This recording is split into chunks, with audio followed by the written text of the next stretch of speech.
Jayapal for co-hosting this field hearing to raise the alarm about Donald Trump's unlawful, aggressive, and authoritarian actions in the Twin Cities. I also want to thank my colleagues who came from across the country and testifiers for joining us here in Minnesota. What we are witnessing right now is unprecedented. There is no modern precedent for this level of federal overreach, violence, lawlessness carried out in the name of immigration enforcement. This is not routine enforcement. This is not about public safety. This is not even about immigration. This is about political retribution. The president said it himself this week. It is increasingly clear that the entire purpose of these actions is to provoke chaos and fear in order to justify invoking the Insurrection Act and expand the president's ability to rain terror upon American cities who do not vote for him. That is the context in which Renee, Nicole Good occurred. This administration has unleashed primarily paramilitary force into our neighborhoods, terrorizing families, escalating enforcement, and now killing a U.S. citizen in our state. And this is just the tip of the iceberg. Our office has received numerous reports of deeply questionable arrests, individuals detained without explanation, without warrants, without access to counsel, and in many cases without any discernible lawful basis at all. It's got proprietary temper material. I used to get a lot of back pain, but now I don't toss and turn like I used to. I love that this has cooled the touch material. Or Somali, forcing them into car accidents where they smash windows, cut seatbelts, carry people away. Abandoned cars with broken windows have become a normal sight of daily life in the Twin Cities. Trump claims Operation Metro Surge is about targeting criminals. The reality is even more disturbing. They have deliberately blurred the lines between public safety threats, legal immigration, and U.S. citizens, creating an enforcement campaign so indiscriminate that citizens are being swept up, arrested, and carried away to detention facilities. In Minnesota, dozens of U.S. citizens have been taken into custody and released hours later. We have yet to see charges materialize because in nearly all instances, no federal charges are possible. Similarly, this administration has worked to reduce any semblance of due process, sending people out of state, specifically to prevent access to legal representation, separating them from their family, counsel, and open removal processes for refugees with no legitimate legal basis. This is the behavior of paramilitary force operating outside the bounds of law. This administration has been entirely unresponsive. Families cannot locate loved ones, attorneys cannot find their clients, members of Congress can't get answers about where people are being held. In North Minneapolis, doors have been battered down without judicial warrants, as ICE has conducted door-to-door operations with guns drawn, actions that are neither legal or precedented. People have been indiscriminately shoved in the streets, pushed into oncoming traffic, and nearly hit by buses. Flashbangs, pepper balls, and chemical irritants are used without a second thought. This is not the America we want. This is not the Minnesota we deserve, and we will fight back. Thank you, and I look forward to hearing from our witnesses. Thank you, Representative Omar. I now recognize Representative Betty McCollum for 3 minutes for an opening statement.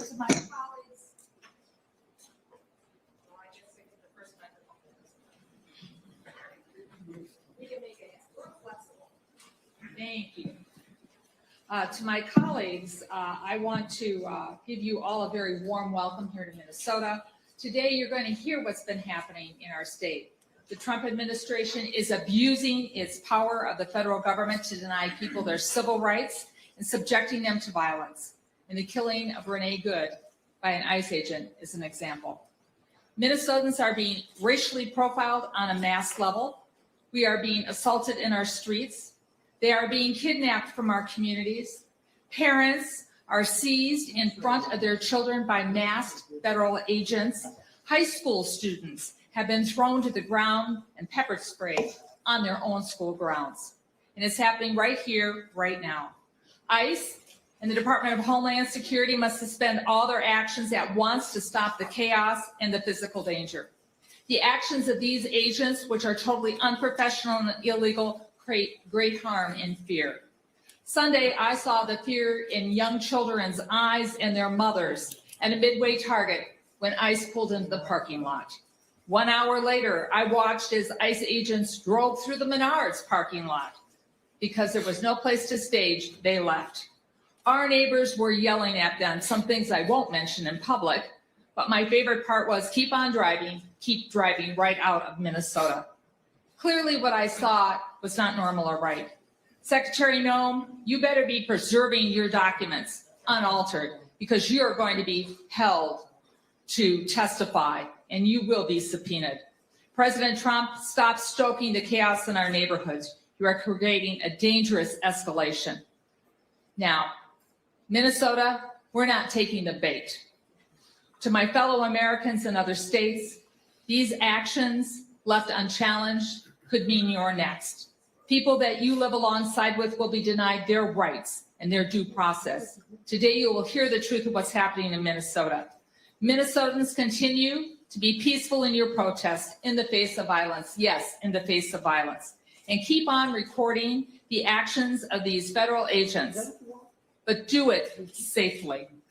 As we celebrate 250 years of the American experience, in the words of Benjamin Franklin after the Constitutional Convention, he said, "We have a republic if you can keep it."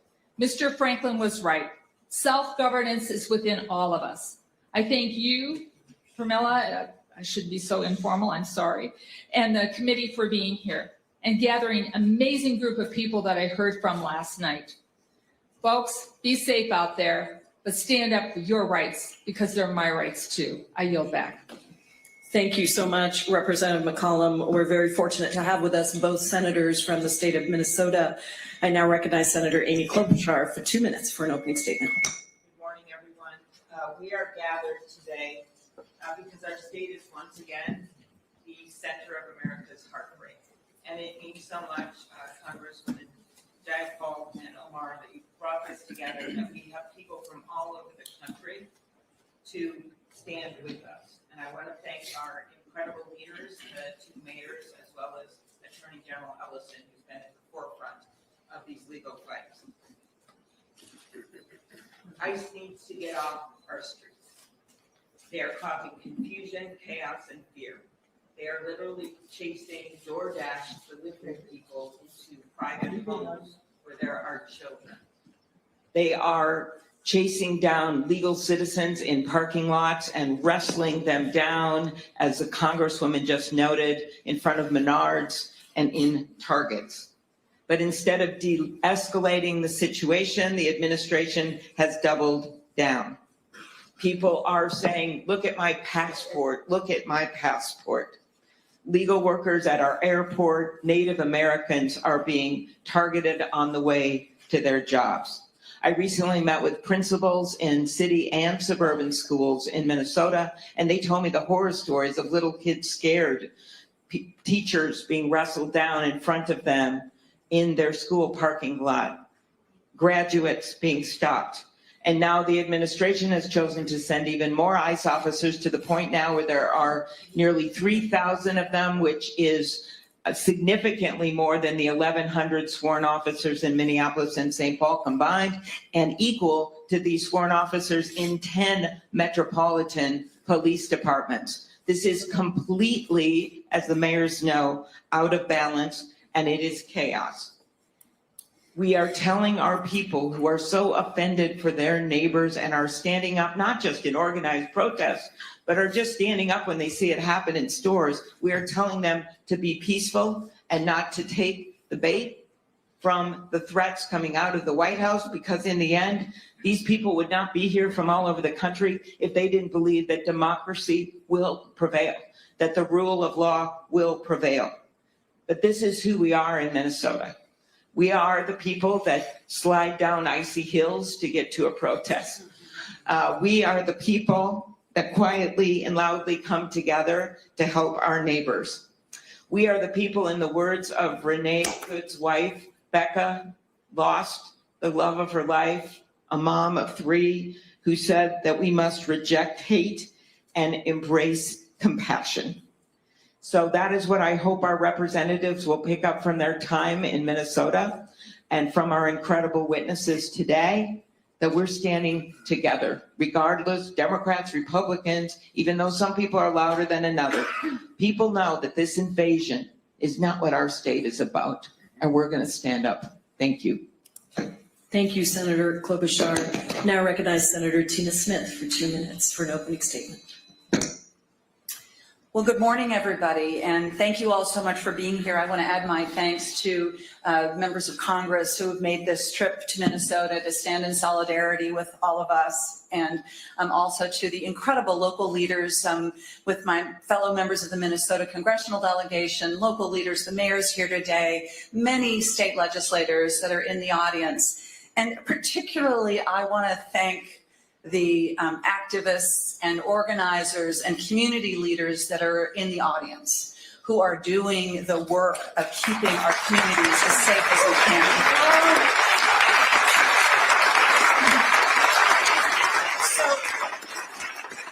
President Trump's illegal deportation campaign is leaving Minnesotans and Americans detained, arrested, injured, and killed, all the while trampling on our basic civil rights and due process. It is making us all less safe. It is dangerous, and it must stop.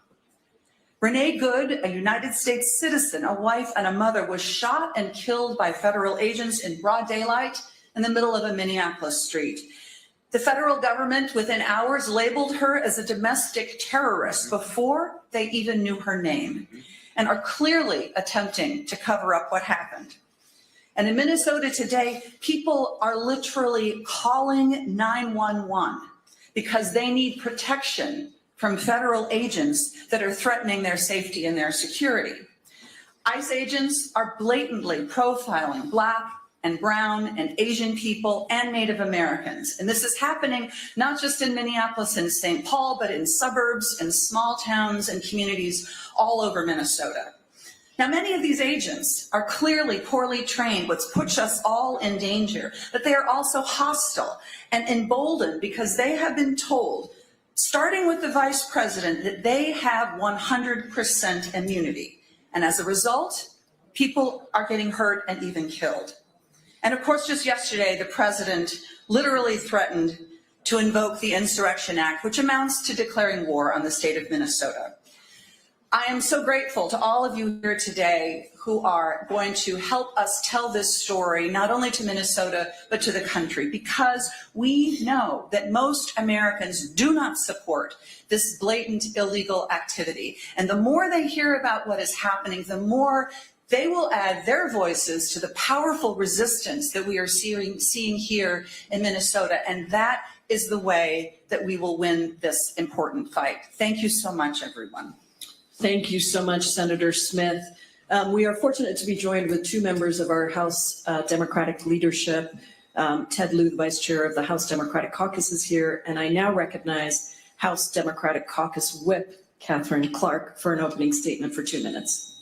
Thank you so much, and I am so pleased to be here. So pleased to be here. Thank you, Congresswoman Jayapal, for bringing us together today. And thank you to Congresswoman Omar and McCollum for hosting us in the Twin Cities. To Mayor Fry, to Mayor Herr, and to Attorney General Ellison, and all of the witnesses. Thank you for taking the time to be here while your community and state is under siege, breathing, and weighed down by injustice. The sheer number of colleagues that we have in attendance underscores how deeply the pain of Minnesota is felt across the entire country. And it reflects what the American people understand about this moment, that if this terror can be ordered on the people of Minnesota, it can be directed on any of us. If the sovereignty of this state, its local police and prosecutors can be threatened by the untrained recruits that Kristi Noem has fashioned into a mass paramilitary force, then none of us have true security. And if the shooting of Renee Good can be deemed justified without investigation, then we know all of our freedom is threatened. I want to thank the people of Minnesota for their resolve and grit, for their courage, and for turning towards each other in love instead of turning away in fear. You are setting a model for how we respond with strength and community. And to our witnesses, we thank you for speaking out and sharing your stories. Your courage inspires us, and we will be taking your voices to all of our work that lies ahead in these perilous days. Thank you again, Congresswoman, for pulling us together and for being here. I am so grateful to be part of this important and urgent discussion, and I yield back. Thank you so much, Whip Clark. For those of you who are looking to use Wi-Fi, you can use Ledge Public Wi-Fi, and there's no password. It is now my pleasure to introduce today's witnesses for our first panel. Keith Ellison was sworn in as Minnesota's 30th Attorney General on January 7th, 2019. As the people's lawyer, Attorney General Ellison's job is to help Minnesotans afford their lives and live with dignity, safety, and respect. From 2007 to 2019, Attorney General Ellison represented Minnesota's 5th congressional district in the United States House of Representatives and served as a dear friend and colleague for many of us on this dais. Prior to Congress, Attorney General Ellison served 4 years in the Minnesota House of Representatives, as well as spending 16 years as an attorney specializing in civil rights and defense law. He received his law degree from the University of Minnesota Law School in 1990 and is the proud father of 4 adult children. Jacob Fry has served as mayor of Minneapolis since 2018, being reelected twice in 2021 and 2025. A member of the Minnesota Democratic Farmer Labor Party, he served on the Minneapolis City Council representing Ward 3 from 2014 to 2018. Prior to entering elected office, Mayor Fry worked as an employment and civil rights attorney and became an active community organizer. He also became involved in advocacy for those experiencing homelessness, helping tenants who lost their homes in North Minneapolis. Mayor Fry received his undergraduate degree from William & Mary and law degree from Villanova University. Kali Herr was sworn in as the 56th mayor of St. Paul earlier this year. She is the first woman, the first Asian American, and the first Hmong American to hold this position. Prior to being elected mayor, she served in the Minnesota House of Representatives from 2019 to 2025. Mayor Herr was born in the mountains of Laos and came to the United States as a refugee at the age of 3. A strong work ethic, her family's tenacity, and support from her community propelled Mayor Herr to the highest levels of our state government and now to City Hall, where she brings her years of lived experience across different sectors to help move St. Paul forward. I thank you all for your leadership in these incredibly difficult times and for being here today. We ask that you summarize your testimony in 4 minutes. To help you stay within that time, there is a timer here to keep track. Attorney General Ellison, you may begin. Thank you very much, Congresswoman Jayapal. And words simply cannot embrace and capture how grateful we are for all of you to be here, to bear witness and to be present to what is happening in our beloved state of Minnesota right now. Your presence here is incredibly important and impactful, shining a light on what is the single most unjust thing I've ever seen happen to our state of Minnesota. The Trump administration's decision to target Minnesota and the Twin Cities, flooding our streets with thousands of federal immigration agents, is not about public safety. It's not about fraud. It's not even about immigration enforcement. It is because, in the words of Donald Trump, he believes that he won our state 3 times, but he did not win it in the election. I'm quoting him. He's the one who said these words, not me. In fact, when he said what he said, it was so incredible that I had to replay it a few times to make sure that I heard that this was about vindictiveness and an election loss, not anything to do with any legitimate public interest. And you've heard already from the very accurate descriptions from our congressional presenters that we've seen attacks on high schools, over 3,000 agent surge, warrantless searches, killings, shootings, and none of this has done anything to help Minnesota. In fact, it has hurt Minnesota. In fact, it has diminished economic activity in our state, deprived schools, children from education, created barriers for public life, and has expanded costs on our state. You'll hear from both of our mayors how both of them are dealing with increased costs for overtime. I'll leave that to them to describe. But that is why the 3 of us joined together with the state of Minnesota, Minneapolis, and St. Paul to sue the Trump administration over Operation Metro Surge. Let me be clear. We're not suing because ICE is in Minnesota. They were in Minnesota last year. They were in Minnesota 10 years ago. We didn't sue them then. We sued them over this activity, which is unjustified, unconstitutional, damages our state, interferes with our sovereignty as a member of these United States, violates the Administrative Procedures Act, is arbitrary, capricious, and damaging to all of us. That is what this lawsuit is all about.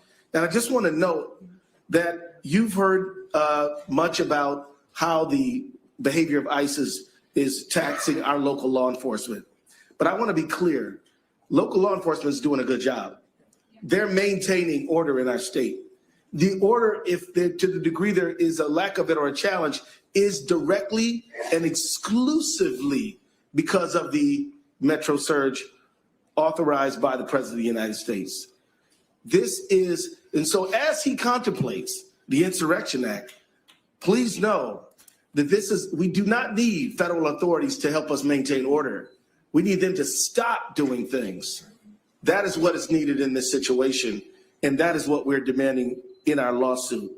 So let me just say that the family of Renee Nicole Good and the family of everyone who's been thrown to the ground, beaten, harassed, arrested in a warrantless search, anyone whose business has been destroyed, had to face closing their business because of this conduct, that we are standing with you. And we will not stand by idly as this injustice unfolds. We will stand up and assert all means legal to protect the people of our state. I will yield back. Thank you, Attorney General. Mayor Frey, you may begin for 4 minutes. Thank you, Ranking Member Jayapal, Congresswoman Omar, members of this committee. We are so grateful to have you here today. Our ask is that you take the things that you have seen and you have heard from Minnesota, you bring them back to your respective districts. You talk to your colleagues that aren't here with us. You talk to both Democrats and Republicans about the unconstitutional violations that are happening in Minnesota and Minneapolis. And we put a stop to this because what we're seeing on our streets is unnecessary abuses of force. This is an invasion for the sake of creating chaos by our own federal government to interrupt the daily lives of tens of thousands of people. As the Attorney General said, this is not about safety. This is not about immigration. This is about sowing chaos on the streets of Minneapolis. This is about political retribution. And we in Minneapolis are suffering the brunt of it right now. Let me tell you what that looks like. It looks like businesses closing. It looks like people on the streets that are terrified to get picked up. It looks like United States citizens getting taken somewhere where they don't know where they are going nor when they are going to return to their families. It's families torn apart. It's schools closing. It's an unnecessary expense of taxpayer dollars just to try to keep order. If this were about order, there would be a simple way to restore it. And let me tell you a secret. It's not restored by additional federal agents. Order would be restored, and I will make this prediction, if those federal agents left. As soon as they leave, we will have peace, we will have safety, and order will be restored. Before the federal agents came here, our city was experiencing a brilliant comeback. Indeed, we were on the way to a renaissance. Safety had been improved, crime was down in virtually every category, in virtually every neighborhood. Thus far in 2026, last I checked, we had only had 4 shootings. 2 of them were ICE.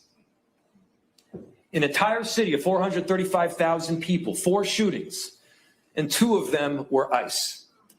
It is clear that the practices that ICE is using is unconstitutional. They are not methodical. They are not well planned out.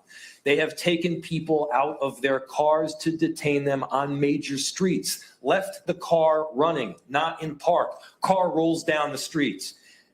You don't need to be a genius to figure out that that is not safe. We've had small children that have been damaged by the inhalation of some form of gas. We've had loose dogs that were left unattended in the streets after ICE arrested and drove away with its owner. This is not making Minneapolis safer. This is not about safety. And I think the main message here is this is not sustainable. We have had tens of thousands of people in our city beautifully stand up for one another. They've showed this entire country who we are, how you love your neighbor, how you make a commitment to the greater good in society.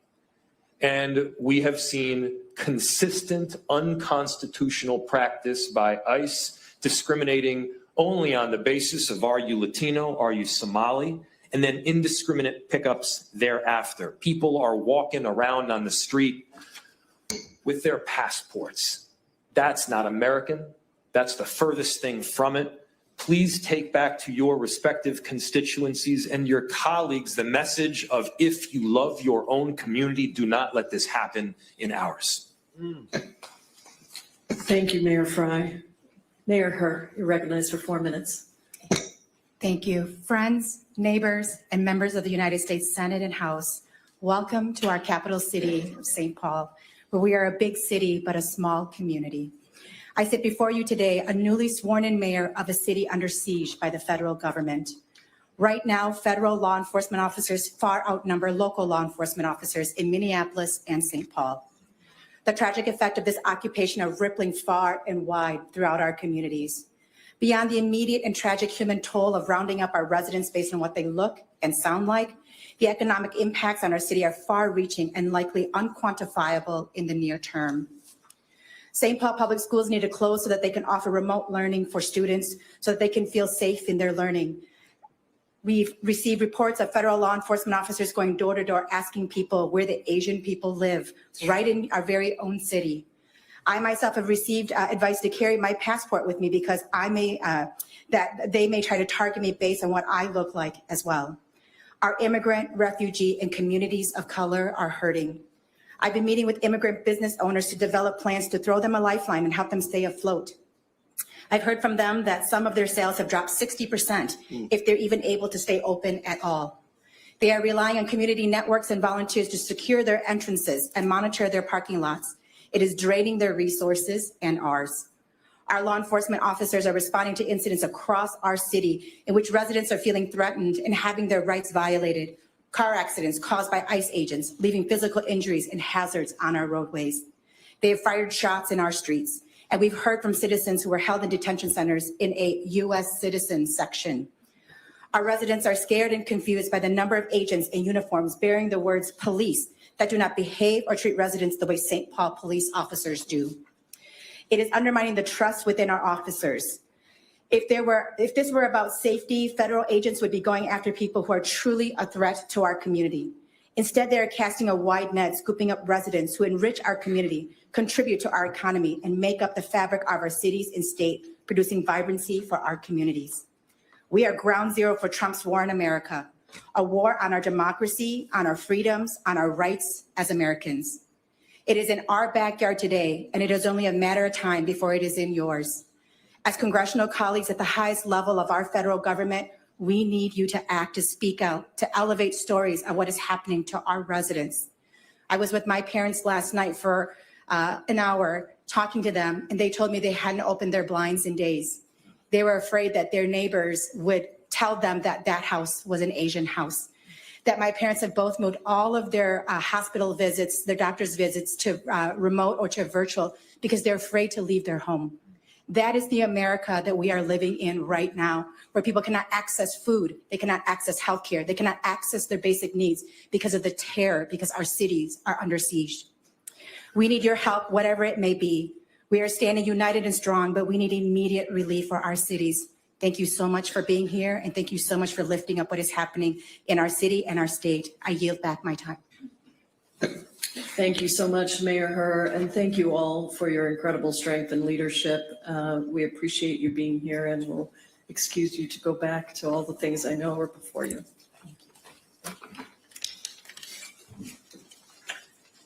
I'd now like to invite up the witnesses for the second panel.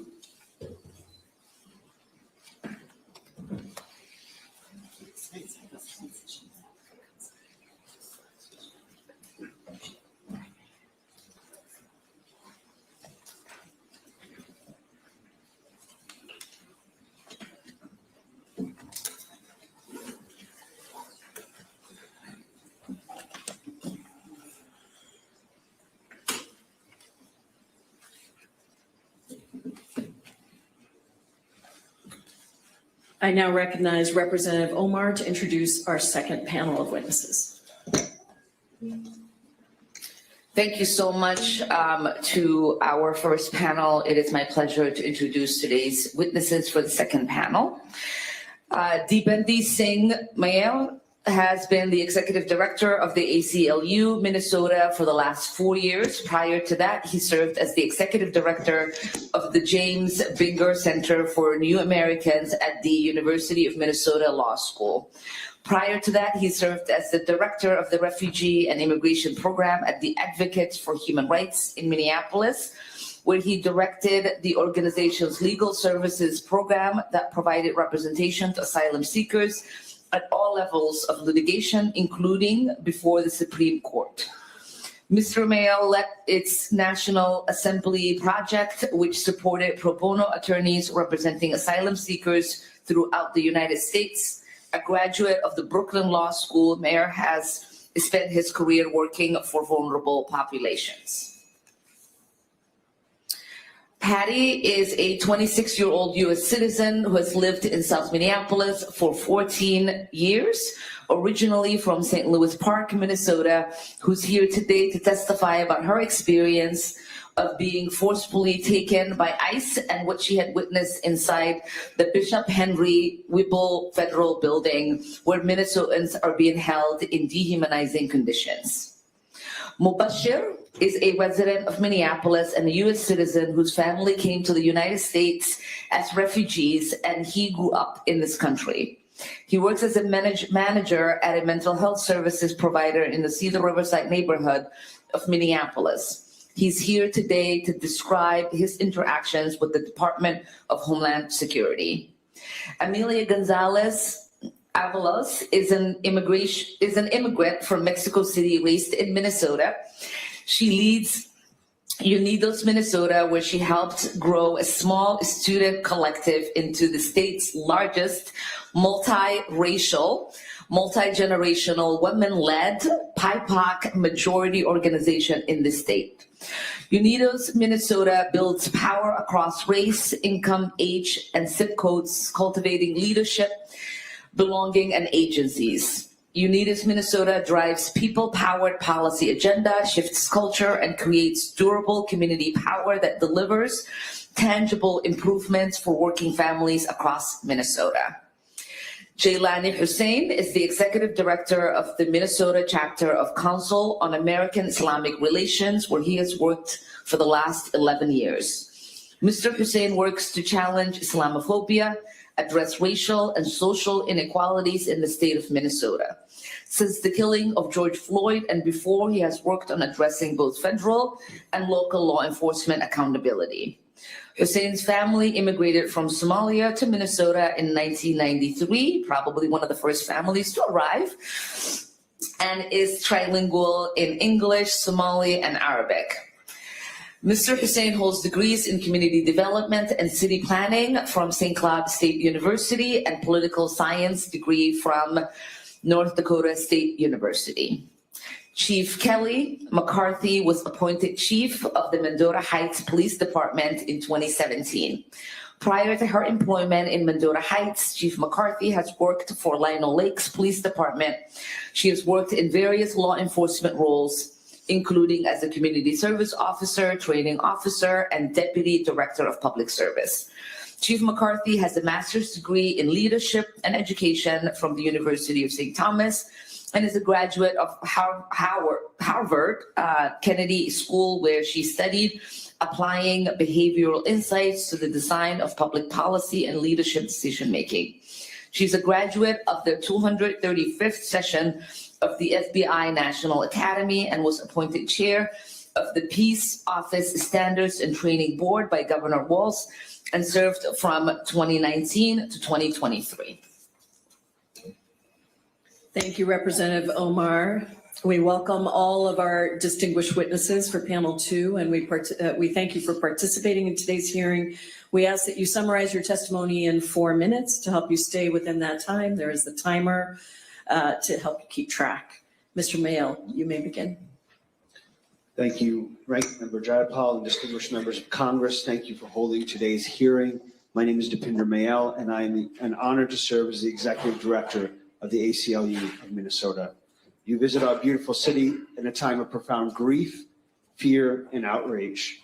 In recent weeks, we have experienced violence, chaos, and abuse at the hands of hundreds and now thousands of masked agents brandishing weapons of war in American streets. Today, I will share with you about 2 recent ACLU of Minnesota lawsuits that document these profound harms and the administration's brazen violation of our laws. And first, I want to tell you a bit more about what we are experiencing. Agents have stormed our parks and schoolyards, blocked our streets, barricaded store parking lots, and thrown tear gas in front of our homes and schools. While many Minnesotans are peacefully protesting, many others are afraid to leave their homes. Public schools in Minneapolis closed earlier this month after federal agents pepper sprayed, tackled, and handcuffed multiple people at a high school. More than 30% of students were absent from classes this week. Parts of our city are like a ghost town, as the very presence of federal agents make them terrified to go about their daily life, and many immigrant neighbors have not left their homes in days, avoiding basic activities like buying groceries, picking up prescriptions, or going to work. These federal agents swore an oath to our Constitution, yet they have broken dozens of our laws. As we documented in our lawsuit filed yesterday, Hussein versus Noam, masked federal agents are violently stopping and arresting countless people based on nothing more than their race and perceived ethnicity in violation of the 4th Amendment and federal law. In Minnesota, the overwhelming majority of Somali, Latino, and Hmong individuals are U.S. citizens, including 95% of Somali Minnesotans. We also have a large Native American population that is being unfairly targeted. Because of the dragnet tactics, American citizens are being swept up and wrongfully arrested. One such citizen is Mubashir Khalif Hussein, who you will hear from shortly. When he was walking to lunch, when an unmarked SUV approached him, a man wearing a ski mask and a police vest who refused to identify himself pushed him into a restaurant. And despite being presented with clear documentation of his citizenship, federal agents took him into custody and forced him to submit to a face scan. In recent weeks, ordinary Minnesotans have banded together to bear witness and peacefully protest. And in response, we have seen an unprecedented attack on dissent, which we documented in our lawsuit in December 2025, Tincher versus Nome. Federal agents have abducted U.S. citizens, held them incommunicado for hours, pepper sprayed and aimed assault rifles at protesters and observers, and even followed observers home to scare them. Our plaintiff in that case is Sue Tincher. She was observing agents and only asked, "Are you ICE?" She was forced to the ground, handcuffed, taken to a federal building, had some of her clothes cut off and her wedding ring cut off, shackled and left in a cell for hours, then released without charge. This is happening across the country and not just in Minnesota. The First Amendment demands better. Those were the words of a federal district court judge in Southern California. And while we fight for our rights in court, we also need help from members of Congress. The president was able to secure $170 billion in funding from the One Big Beautiful Bill Act, and that has enabled ICE to become what it is today, a dangerous agency acting without impunity. As they abuse our communities, they continue to ask for more funding, and we need you to act. We need you to use the power of the purse to demand an end to the Trump administration's unprecedented, lawless, and dangerous escalation in our community. And we urge that you demand federal forces to withdraw from Minnesota before another life is taken. Thank you. Thank you, Mr. Mayel. Ms. Patty, you're recognized. Just quickly before I start my testimony, I just wanted to clarify that in my bio it said I'm 26, and while I wish I was still 26, I am now 36. I meant to say 36. It's okay. So thank you, Madam Chair and community members. This past Sunday, January 11th, my friend Brandon Seguenza and I responded to reports of 2 ICE vehicles cornering and pepper spraying the car of an observer in my neighborhood. We are both U.S. citizens. We decided to go there because we'd heard that the more eyes on ICE agents, the less likely they are to escalate to violence. When we got there, the ICE agents were getting back into their 2 vehicles. They turned down a side street and we followed them for about 40 seconds, blowing our whistles and honking our horns, the few ways we've been able to successfully warn people that ICE is in the neighborhood. Halfway down the block, ICE stopped, got out, and surrounded the vehicle, yelling at us to stop following them. On their way back to their vehicles, one of the agents turned around and decided to come back and pepper spray into the vents near my front windshield, which immediately started burning our eyes and throats. When we didn't turn around, they came back again and without asking us to get out of the car, smashed both of the front windows, dragged us out, and arrested us. We were released without charges 9 hours later. Brandon and I were transported separately. I was put in a car with 3 agents and no other civilians. As soon as the agents got into the car and shut the doors, they immediately started taunting and mocking me. One agent took a photo of me on a cell phone and showed it to the other 2, laughing. Another made demeaning comments about my appearance. About 2 minutes into the ride, one agent said, quote, "You guys got to stop obstructing us. That's why this lesbian bitch is dead." Speaking of Renee Good, which filled me with rage and sadness. How could you say that? And then I remembered that cruelty and humiliation were probably the point.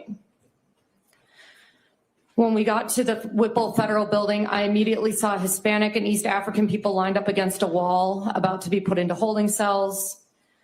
I was escorted into the building and led to a room where they put me in ankle shackles. I was then taken to a hallway with cells designated for U.S. citizens and was held there for over 8 hours. While I was there, I was never given a phone call, despite asking at least 4 times. My friend and I in adjacent cells had to beg for water and to go to the bathroom. The bathrooms were in different holding cells, often with other people in them, with only a 3-foot panel in front of the toilet to cover people's bottom halves. While being escorted to the bathroom and to questioning, I saw holding cells with over a dozen people each and a large holding cell of between 40 to 50 people. Most of the people there were Hispanic and East African, both women and men. Some cells had no room for people to sit or lay down. Most people I saw were staring straight ahead, not talking, despondent and grief-stricken, and I know I'll never forget their faces. When I was inside my cell, I heard wailing, screaming, crying, begging, and pleading from women, men, and children. Alongside that visceral anguish was the small talk, banter, and laughter from the federal agents outside our cells, clearly desensitized to the deep and audible pain right in front of their eyes.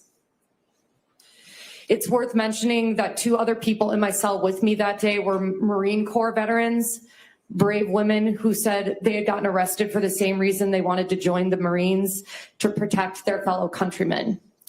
One of them had cuts, scrapes, a swollen wrist, and a twisted ankle from being brutally handled during her arrest. She said she couldn't believe that the first time a gun was turned on her was by her own government. I was made to feel scared and humiliated throughout the arrest process. At the detention center, I was made to feel intimidated and as though my constitutional rights and biological needs didn't matter. After all that, I was released without charges, which makes it clear to me that this is more of a campaign to spread fear and terror than it is to enforce the law. The people of Minneapolis are collateral damage to the Trump administration's political theater, a campaign to paint Black and brown people and liberals as villains, to distract from an unprecedented reign of corruption and criminality at the executive level, while at the same time making it clear to all of us, even US citizens, that this administration does not and will not honor the basic constitutional rights to which we are all entitled. I've never felt more afraid in my 14 years of living in this city than I have this past month, with ICE running rampant and killing one of my neighbors. I ask for you to do everything in your power to stop this campaign of terror so we can return to a sense of safety and normalcy. I'm lucky to be back at home with my loved ones and that I can return to my job and my community. Renee Good's family never gets to see her again. The 100 or so people I saw in that facility don't get to come home, and that is unconscionable. Thank you so much, Ms. Patty. Mr. Mubashir, you're recognized for 4 minutes. Ranking Member Jayapal and distinguished members of Congress, thank you for the invitation to testify before you today. My name is Mubashir Khalif Hussain. I am a 20-year-old US citizen. My family is Somali, and when I was 6 or 7 years old, my family arrived in the United States as refugees from Ethiopia. 8 months after arriving in the United States, we moved to Minnesota. I became a naturalized citizen in 2019, along with my parents and my siblings. But my citizenship did not protect me from being physically detained and hurt by ICE agents. On December 10, 2025, I was at work in the Cedar Riverside neighborhood. Around 1 p.m., I heard a commotion and what sounded like whistles and car horns. When I looked out the window, I saw what I assumed were ICE agents on the street. I did not want to be confronted by ICE, so I waited 20 or 30 minutes until the sounds died down before taking my lunch break. As I exited the building, I paused to speak with someone on the street about what had happened earlier. That was when I noticed an unmarked 10 SUV approaching us.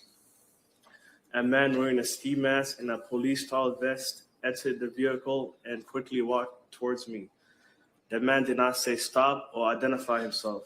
I turned to walk away, hoping he would leave me alone. The man quickened his pace, grabbed me forcefully, and pushed me into a restaurant and asked, "Why are you running from me?" I was not running. I was just walking away because I did not want to talk to him. I knew that ICE agents had been targeting people that looked like me. I immediately started repeating over and over again, "I'm a citizen, I'm a citizen, I'm a citizen." But the agent did not stop to look at my ID. A second ICE agent entered the restaurant. They dragged me outside and put me into a headlock on the ground. I repeated, "I'm a citizen, I have an ID." The agent kept saying, "That don't matter, that don't matter." They put me in the back of an SUV. While I was sitting in the back of the SUV, my boss came out with a copy of my passport card. He held a paper on the agent's windshield, but the officers ignored him and refused to take the documents into account. They eventually drove me one street over before parking and told me they had to scan my face. I was terrified of what they were going to do a picture of me, and I did not trust them. I would not let them take a picture of me. The officer also kept telling me that they were going to take me in if I did not let them scan my face. One of the officers pulled out his phone and threatened to push a button and call for transfer. At that point, there were 3 ICE agents with me in the car. My back hurt from when I was put in a headlock on the ground, and the handcuffs were extremely tight on my wrist. Each time I asked the agent, "Can you please loosen the handcuffs?" he would squeeze my hands. When I asked for medical attention for my back and my wrist, the original ICE agent told me there were going to be medical assistance at the facility. After about half an hour, the ICE agent drove me to their office near Fort Snelling. When we arrived, they forced me to take the face scan. When we got into a building, the agents took the handcuffs off me and put shackles on my ankles before searching me. I asked for water. They said no. Then an employee told me I was getting deported. I again insisted that I was a citizen and that I could show proof of it on my phone. I showed a picture of my passport card to a woman at the ICE office. She took a picture of my passport card and then searched for my name in the criminal database. Eventually, she said, "Kick him out." It is difficult to believe that this happened to me.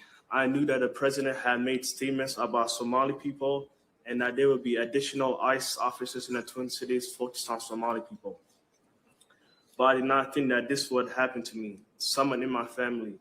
We are all United States citizens, so we should not be at risk of being jailed or deported by ICE. In the neighborhood in which I work, I hear screaming all the time. Coming from encounters with federal immigration agents, I also hear whistles and honking all the time. When I hear these things, my heart starts beating really fast and I can't breathe. It brings me back to what I went through, and it almost feels like it's happening to me again. It is terrifying right now, wherever I go. I am here today because what happened to me is wrong. The targeting, harassing, violence, and detention of Somali Americans is wrong. And I am worried for the safety of me, my family, and my neighbors and community. If Congress does not act, we will continue to be harmed simply for living in the United States of America. Thank you. Thank you so much, Mr. Mubashir. Ms. Gonzalez-Avalos, you're recognized for 4 minutes. Thank you, Chair Jayapal and members of Congress. My name is Emilia Gonzalez-Avalos. I'm Executive Director of Unidos, Minnesota. I am here today because our communities are experiencing a human rights and constitutional crisis as a result of Operation Surge and the historic mass deployment of federal immigration officers across Minnesota. I want to speak about Unidos Project Monarca, a coalition of thousands of workers, students, people of faith, parents, clergy, business owners, teachers, caregivers, and young people who have trained over 26,000 everyday Minnesotans as neighborhood observers to help people protect rights where it matters the most, on the ground and in our communities. This work is called constitutional observing. It's peaceful, lawful act of witnessing government activity and ensuring constitutional rights are respected in real time, documenting interactions, de-escalating, and providing transparency where power is being exercised against everyday people. Our protection is our power. We stand for the fundamental freedoms guaranteed by the Constitution, free speech, peaceful protest, and protection for unreasonable searches and seizures. These rights are the backbone of a healthy democracy. They are about dignity, privacy, and safety in our own neighborhoods. We, Minnesotans, are keeping us safe. We are the light. Since the Operation Metro Surge began, our phones have not stopped ringing. This administration continues to argue that these operations target so-called criminals who are a burden to social systems. Yet the reality on the ground tells a different story. Federal agents continue to target workplaces and small businesses, the very places where people contribute to our economy, support their families, and sustain local communities. This administration claims this surge brings security and safety, but at the same time, federal officers are operating around hospitals, schools, and places of worship, spaces that should be protected, not militarized. These actions create fear, disrupt possession services, and send shockwaves far beyond a single arrest. These ripple effects are felt across entire communities and across the state of Minnesota, undermining trust, stability, and public safety itself. We get calls from families whose relatives are predominantly workers with no criminal convictions, were picked up on their way to work while dropping children off to school or simply taking out the trash. We get calls from parents who spend hours waiting for their spouse to come home, only to realize something is wrong and they don't know where to turn. We hear from families and attorneys who have searched for hours for their loved ones. We hear how children as young as 4 years old have been detained and how families are unable to find them in the federal tracking system for hours and days at a time. We hear of warehouses in Minnesota suburbs where people are questioned and processed in the dark without transparency and without clear access to legal counsel. Not only that, the ACLU enforcement complaint form has become the most shared resource among our operators and constitutional observers. It is shared because people are witnessing violations they believe must be documented and reported. As this operation intensifies, so have attacks of those who are simply watching. Trained observers, peaceful, identifiable, and acting within the law have been followed, ordered to stop filming, pushed off sidewalks and roads, violently treated and threatened with arrest. Some have been violently detained for doing nothing more than exercising their First Amendment rights. When the government treats observers as interference, when witnesses are intimidated, and when cameras are treated as threats, constitutional erosion is no longer theoretical. It is happening in real time.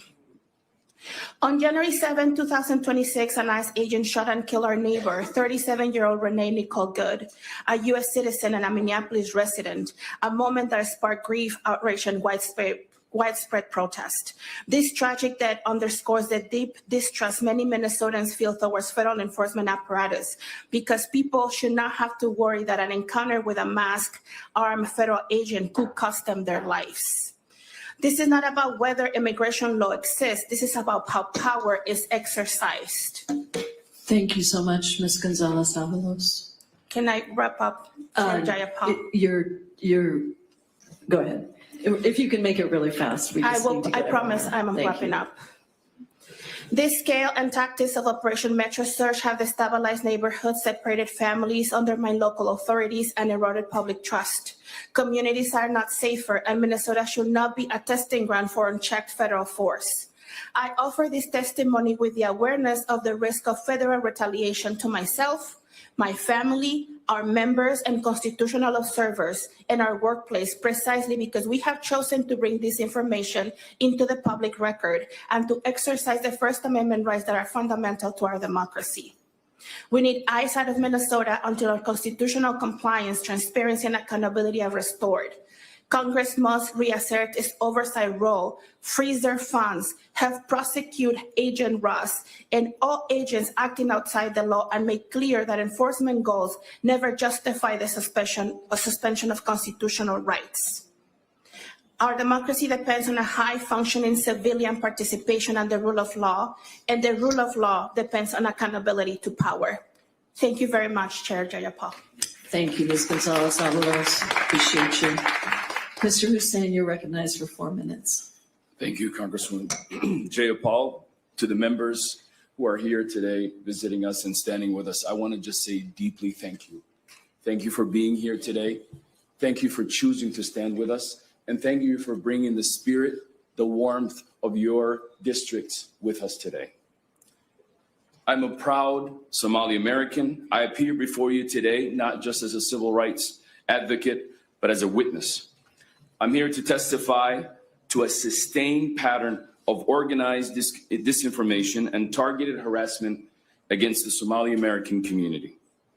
What I'm describing is a familiar American story. It has been updated to the digital age, but it remains rooted in long-standing systemic racial fear.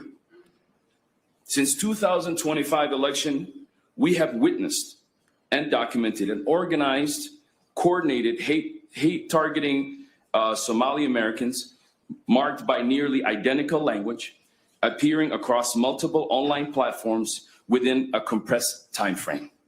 This activity originated and organized in MAGA online spaces, was designed, manufactured, fear to dehumanize an entire community.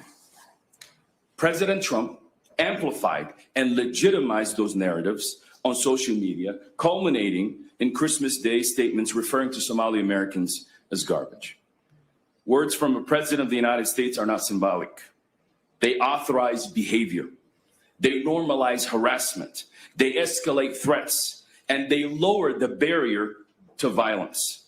Somali Americans sit in an intersection of multiple marginalized identities. We are Black, we're immigrants, and we're Muslim. As a result, our community has been scapegoated through sweeping narratives that criminalize our entire community based on identity rather than evidence. This reflects a broad institutional pattern that has targeted Black and immigrant communities for generations, from segregation, redlining, surveillance programs, travel bans, and voter suppression. In fact, today, if you look at the travel ban, 24 out of the 54 African nations have a travel restriction. Don't tell me that President Trump does not hate Black people. Targeting our Congresswoman, Ilhan Omar, had produced measurable consequences, not only for her family, but our community. Coinciding with increased attacks against mosques, today Minnesota leads the nation in reported mosque attacks. This escalation is not isolated, it's connected. At the same time, these narratives have been used to expand the federal enforcement against our community in our state. Somali Americans have been living in Minnesota for nearly 30 years. And yes, I was among one of the first ones that came. And the water was just fine in Minnesota. And we told the rest of the people to come down. Our children represent the United States in Olympics. My community, we are health workers, drivers, teachers, laborers, entrepreneurs, engineers, public servants. In fact, at the lowest number that ICE knows, 95% of our community are either lawful residents or US citizens. In fact, 51% of our population are born here. Somali Americans do not belong here because of our economic productivity. We belong here because we are Americans.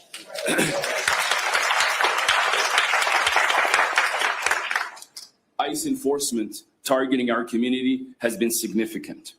Parents are contacting our office and asking whether it's safe to send their children. Elders are asking and carrying immigration documents simply to go to their mosque to practice their faith. Businesses are closing across our state. Refugees who fled war, who had been vetted, are now being swept in the past few days.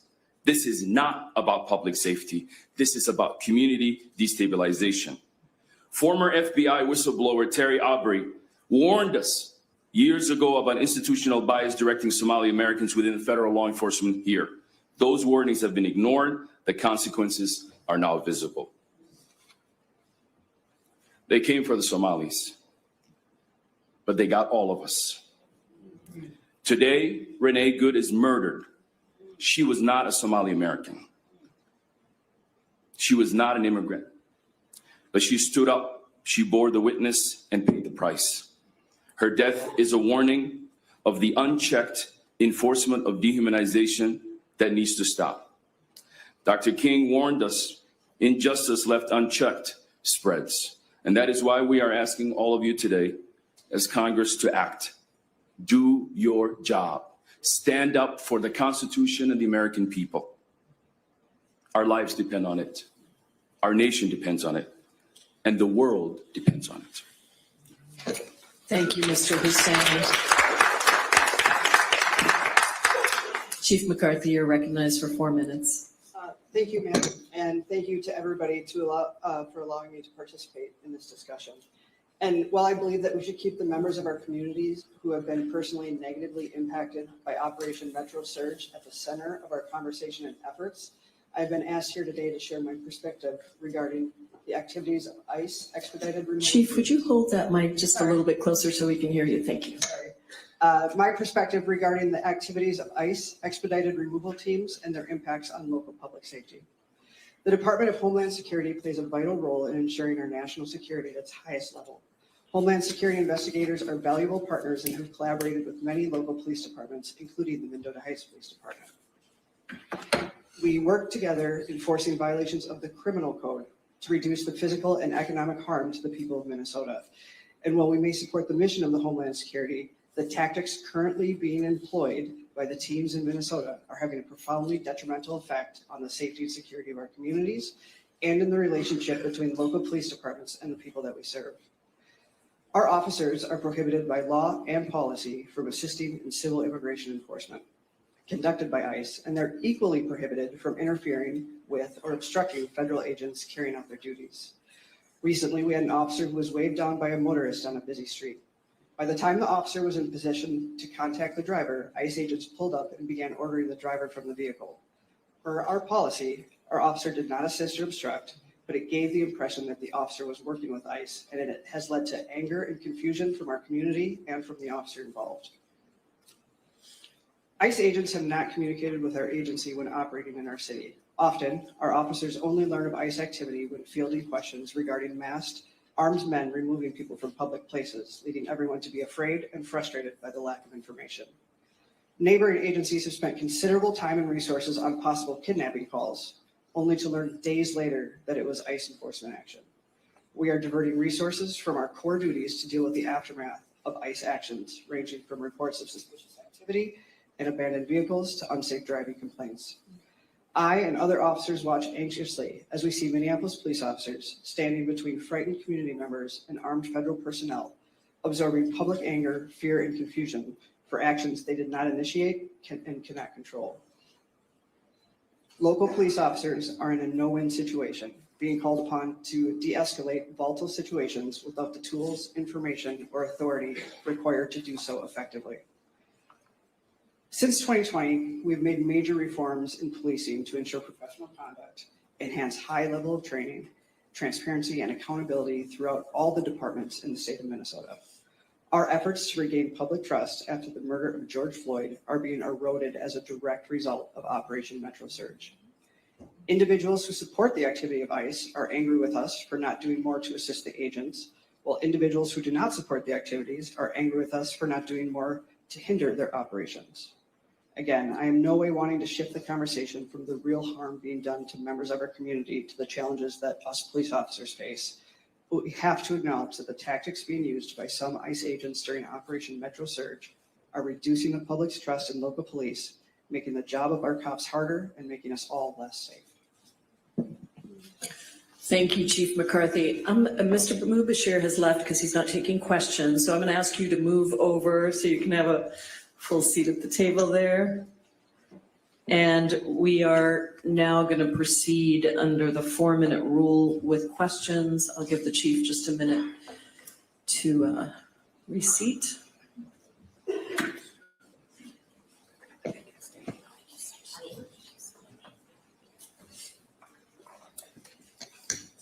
Great. We will now proceed under the 4-minute rule with questions. I'll begin by recognizing myself for 4 minutes. Ms. Patty, I want to start with you. I'm so sorry for what you experienced. I'm so grateful for the work that you're doing. I've watched you speak a number of times, and I noticed that you always lift up the experience of those that were with you at the detention center, and I really appreciate that. I understand that when ICE pulled you over, they also detained your friend who was in the car with you. Is there anything else you want to share about his experience? Yes, thank you, Madam Chair. My friend Brandon, who is along with me, he is a half Mexican ethnicity, has a Hispanic last name. I think the most kind of standout experience that he had in the detention center was he was asked he was taken into another cell by 3 Homeland Security investigation agents who offered him a Coke and candy, and were wanting to talk with him and kind of insinuated through their language, like, you seem to be in some real trouble here and we can help you out.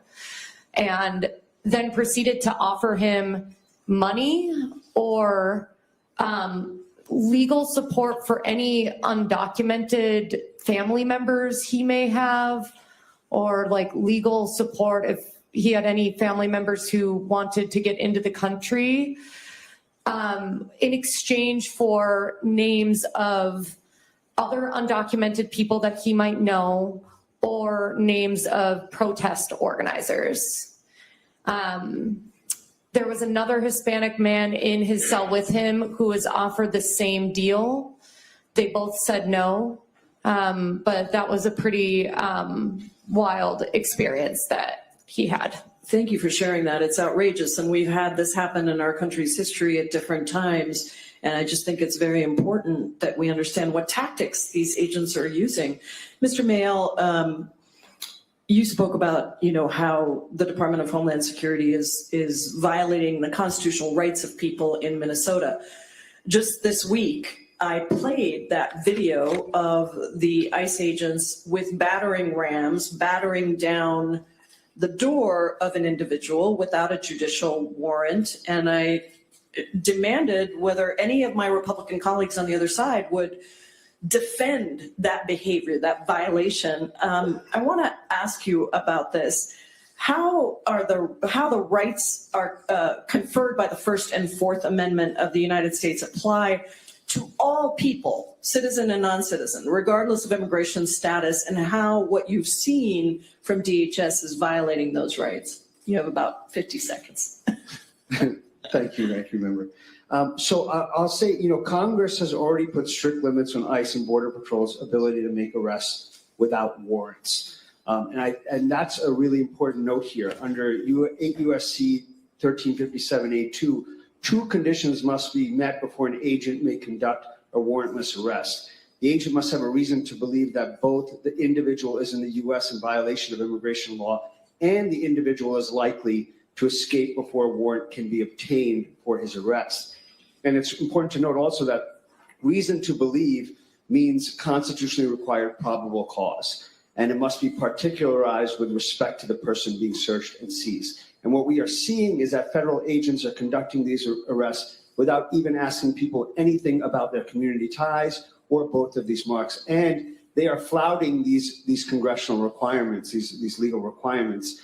And I'll say, even in their own statements, they are misstating the law. In September 2025, in this post that has not been deleted on DHS's X account, it states that under the Fourth Amendment of the United States Constitution, DHS law enforcement uses reasonable suspicion to make arrests. And that's just a misstatement of the law. It's probable cause. And they repeated it in December and said that DHS law enforcement uses reasonable suspicion to make arrests again. Thank you so much for clarifying that. My time has expired. I now recognize Representative Omar for 4 minutes of questioning. Thank you, Jayapal. Ms. Patty, as a matter of law and according to ICE's own policy, ICE could not arrest and detain U.S. citizens. Did they give you a reason for your legal detention? And do you remember what the actual agency that made the arrest was? They said when they arrested us that they were arresting us for obstructing a federal operation, but. And do you know to this day if you've been charged with anything? No, to this day I've not been charged with anything. There were no cars in front of them. We weren't blocking them in. We weren't at an active ICE raid. They also never identified themselves as ICE. It didn't say that on their uniforms. So, do you recall if you were fully booked? Like fingerprinted, photos taken? We were not fingerprinted. Our photos were not taken. No. So just held hostage and then released, essentially? Yeah. Okay. And Mr. Mayel, is there any constitutional way in which these arrests are legally possible by ICE and border agents when it comes to legal residents and citizens? Well, I mean, for any arrest, I mean, someone can be arrested for unlawful activity, but I mean, what we are seeing is far from that. You know, at the sites of some of this activity with observers and protesters, these are chaotic scenes, but we are seeing actions from the government that are escalating, that are violent, that are not disciplined, that are not using any proper rules of engagement. Citizens, observers, protesters, Minnesotans are rightfully upset about what they're seeing people murdered, they're seeing people shot at, they're seeing people dragged from their homes and from cars, and they're coming out. For the most part, what we're seeing is escalation from DHS forces. Yeah. Thank you. And Chief McCarthy, we in Minneapolis, we're seeing arrests being made at gas stations, cars being left behind. The mayor testified to one car being left on as the person was detained, rolling into the street. Is that a normal behavior for law enforcement when they make an arrest, for them to leave vehicles running or to leave vehicles at the site of the arrest? Thank you for the question, ma'am. No, it is not. And why is that? Well, because we are responsible for the welfare and safety of everybody, including the people that we arrest. And people have a right to be secure in their persons and property. Part of that is us securing their property and making sure that it's not subject to another crime such as theft or a traffic issue. And do you know any training that would allow local or federal law enforcement to leave these vehicles where they've been left? I can only speak to local or statewide, and no, that is contrary to our training and policy. Mr. Hussein, you heard the testimonies of citizens only holding areas. You spoke to the trauma of being a refugee who comes from a war-torn country. What do you think it is psychologically, this occupation is psychologically doing to people who already hold a lot of trauma? Thank you for that. As we know, Somali Americans are about 98% permanent residents or U.S. citizens. What we are seeing is those U.S. citizens being harassed at work, whether they're driving Uber, whether they're going to work. We also know that people are afraid to go out because being Somali now means you're at risk of being stopped. And that is something that the entire community is sharing. And we're seeing our businesses now, some of our business owners saying that about 70% of their customers are not returned. This is a widely impacting our community. But at the same time, I've also seen the resiliency in my community. I've seen just last night meeting with young leaders in Cedar Riverside who are standing up, who are declaring their Americanism and fighting back, and that is also inspiring. I saw the same in St. Cloud, where these young people and community are waking up to realizing they're learning about their rights, they're executing their rights, and they're standing up. And for the first time, I think for Minnesotans, we are coming together as a state, as a community. Renee Good is a symbol of hope, is a symbol of the countless people that Amelia talked about who are out every single day standing up for their neighbors. And many people across this country do not know how great Minnesota is. And my father always says that we came to a cold place, but we found a place with people with warm hearts, and that is true. And so we are coming together in this moment in such big ways. Thank you. Thank you, Representative Omar. And now recognize the Democratic House Whip, Catherine Clark from Massachusetts. Thank you so much, Madam Chairwoman. Ms. Kennedy, I just wanted to go back because you weren't, you were shackled. Is that correct? Correct. I was put into ankle shackles. And could you just briefly go over again what exactly you were arrested for? You were in your car. Did you ever get out of your car? Ms. Clark, no, we did not. We did not get out of our car. We were blowing our whistles. We were honking our horn a bit. So blowing whistles, honking your horn, pretty general First Amendment, low scale activity. And that caused them to put tear gas through the vent of your car and then take out the windows to remove you? Is that what they did? Correct. Sprayed tear gas into the front windshield vent of the car and then came back, broke the windows without asking us to get out of the car, and then took us out of the car.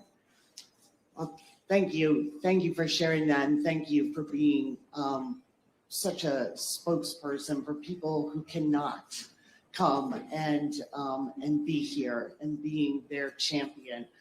Mr. Mayel, the state of the First Amendment here in Minnesota seems to be in crisis, and part of what we're seeing is we have a pretext, right, from ICE about why they're here. That is to do immigration enforcement. But as we are seeing this, 93% of the people detained have no violent convictions, and 65% have no criminal convictions at all. So what are we really seeing here? Is it simply an attack on First Amendment political speech that this administration does not agree with? I mean, what we are seeing, I mean, it's an unprecedented string of unconstitutional activity that affects the First Amendment, the Fourth Amendment, due process, equal protection. All of our rights are at stake here, and it's affecting all of us. So, what their intended purpose is for coming here and what they're doing here are two very different things. And I think everybody is seeing that. The world is seeing that.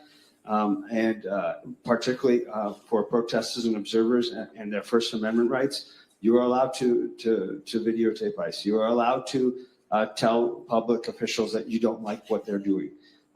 This is fundamental, basic principles of our American democracy that are being challenged at this point. Thank you. Chief McCarthy, another point of procedure. If someone was injured, shot during an interaction with police, isn't it absolutely fundamental to police training that medical attention will be immediately given to that person? Yes, thank you for the question. And yes, it is our duty to immediately get medical attention for anyone who is injured or saying that they are injured at the site of an arrest. And I did want to ask you briefly about what DHS is not doing. We've had 90% of their HSI investigators sent to now be part of this paramilitary ICE force. So they are not doing the cybersecurity, protecting our energy infrastructure, disrupting fentanyl pipelines, human trafficking cases. What will the impact be for security for people as this ripples through federal government? Thank you for that. There's no question there's an opportunity cost here, and that we are spending a ridiculous amount of resources and manpower in a state that has a very low percentage of undocumented people. And so my concern for security and safety is just what you mentioned, is that the very skilled HSI investigators are not on the front lines of our cybersecurity and our fraud. They're not engaging in those human trafficking cases that we see all too often at the border. And so I fear that progress on a national level will be set back, as well as at a state and local level. Thank you. Thank you, Whip Clark. I now recognize the House Democratic Caucus Vice Chair and a member of the Judiciary Committee, Representative Ted Lieu from California. Thank you, Congressmembers Jayapal and Omar, for putting together this important hearing. I have some questions for Mr. Mayel. The First Amendment to the United States Constitution gives the American people the right to peacefully observe ICE operations, correct? Thank you for your question. Yes, that's right. The First Amendment to the United States Constitution gives American people the right to photograph and film ICE operations, correct? That's correct.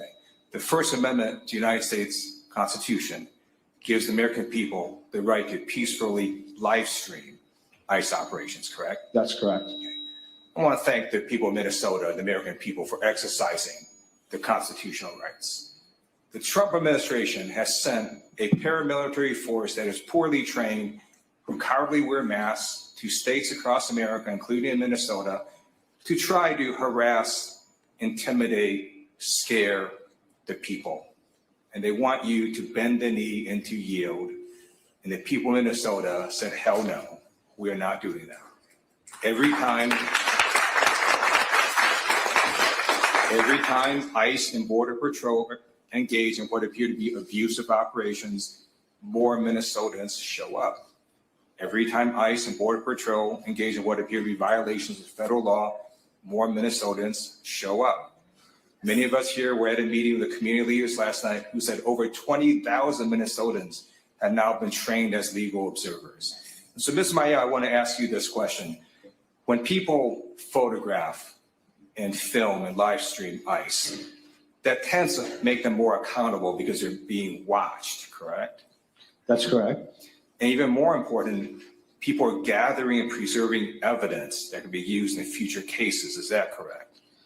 That's right. I mean, it protects the right to photograph and video police conduct. And because it's the right to gather information about what public officials do on public property, and because it's about the right to record matters of public interest, which is being protected. I simply want to note that midterm elections are in less than a year. There will be new presidential elections in less than 3 years. The statute of limitations for violations of federal law is 5 years. And while this administration may not hold anyone accountable, I guarantee you a future administration will. Yes. So thank you for not bending the knee, not yielding, and for photographing, witnessing, live streaming ICE and showing what ICE and Border Patrol are doing so American people can see this. And now I want to just give some words of hope, and I fully understand what I'm about to say is of little comfort to people who have already been unlawfully detained, abused, and injured by ICE and Border Patrol. But you need to know the Trump administration has already lost. Abraham Lincoln said public sentiment is everything. With it, nothing can fail. Without it, nothing can succeed. The Trump administration has lost the public's sentiment on ICE and Border Patrol and immigration. Multiple polls confirm this. According to a Navigator poll recently put out, 57% of American people now view ICE unfavorably. Only 37% support, 20 points underwater. A CNN poll came out showing that 51% of American people believe ICE operations are making cities less safe. Only 31% believe ICE is making cities more safe, 20 points underwater. And an AP poll came out showing 61% of American people now disapprove of Trump's immigration policies. Only 38% approve, 23 points underwater. And all of us here are here today to let the people of Minnesota know that you are not alone, that the Constitution protects you, and you are on the right side of history. I yield back. Thank you, Representative Liu. I'd now like to go to members of the Minnesota delegation. We'll start with Ranking Member of the Agriculture Committee, Angie Craig.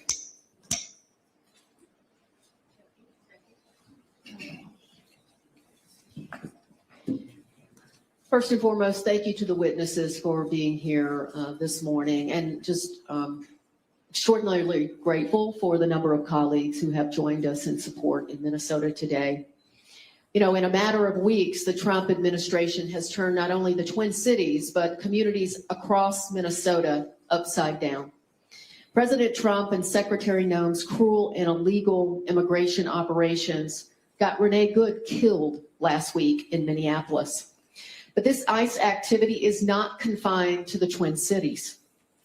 We learned in my district of one of the first incidents through a video that circulated on the internet of a father being pulled from his car in Northfield, Minnesota, caught on tape by his distraught son.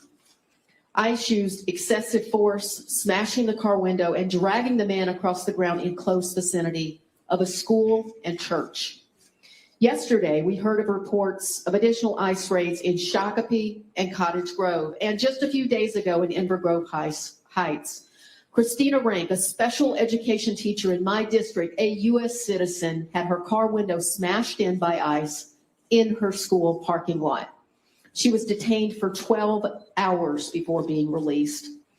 These are just some of the many horror stories I'm hearing from constituents, local leaders, law enforcement agencies, and friends. This is not who we are, America. Schools, places of worship, and daycare should be safe spaces for immigrants and citizens alike. And we all should support legislation in Congress to make sure that they are not performing any duties near these sensitive locations.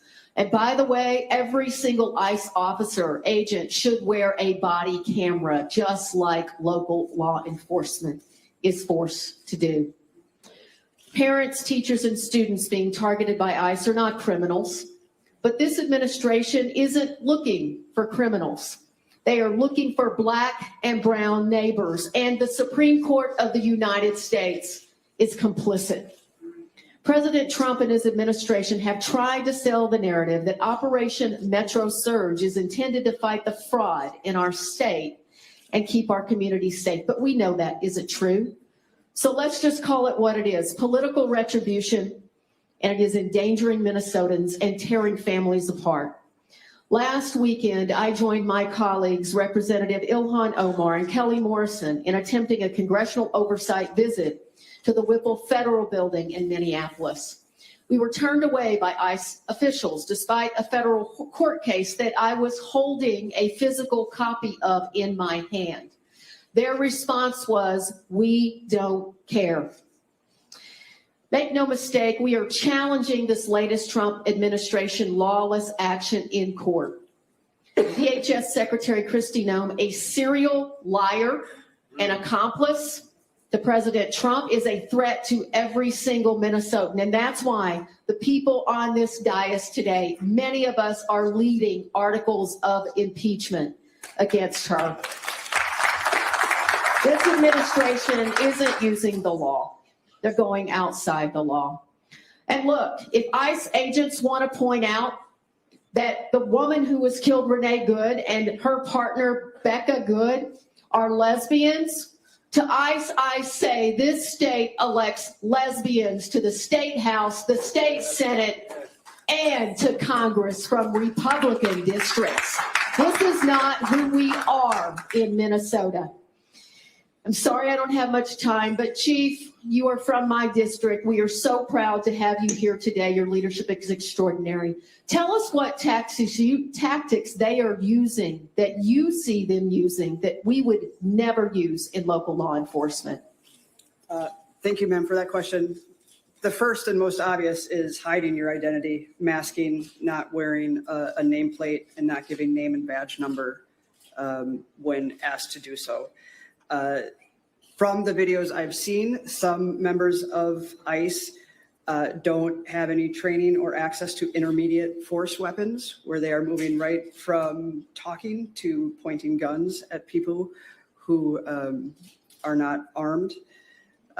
We're seeing just the poor tactics of how they present themselves with items in their hands that are non-essential, to the way that they speak to the people that they deal with. If any law enforcement officer in Minnesota engaged in those tactics, they would be held accountable both at their local level and at the state level. Chief, thank you. And with that, I yield that. Thank you, Representative Craig. Now I'd like to recognize Representative Morrison, also from the state of Minnesota.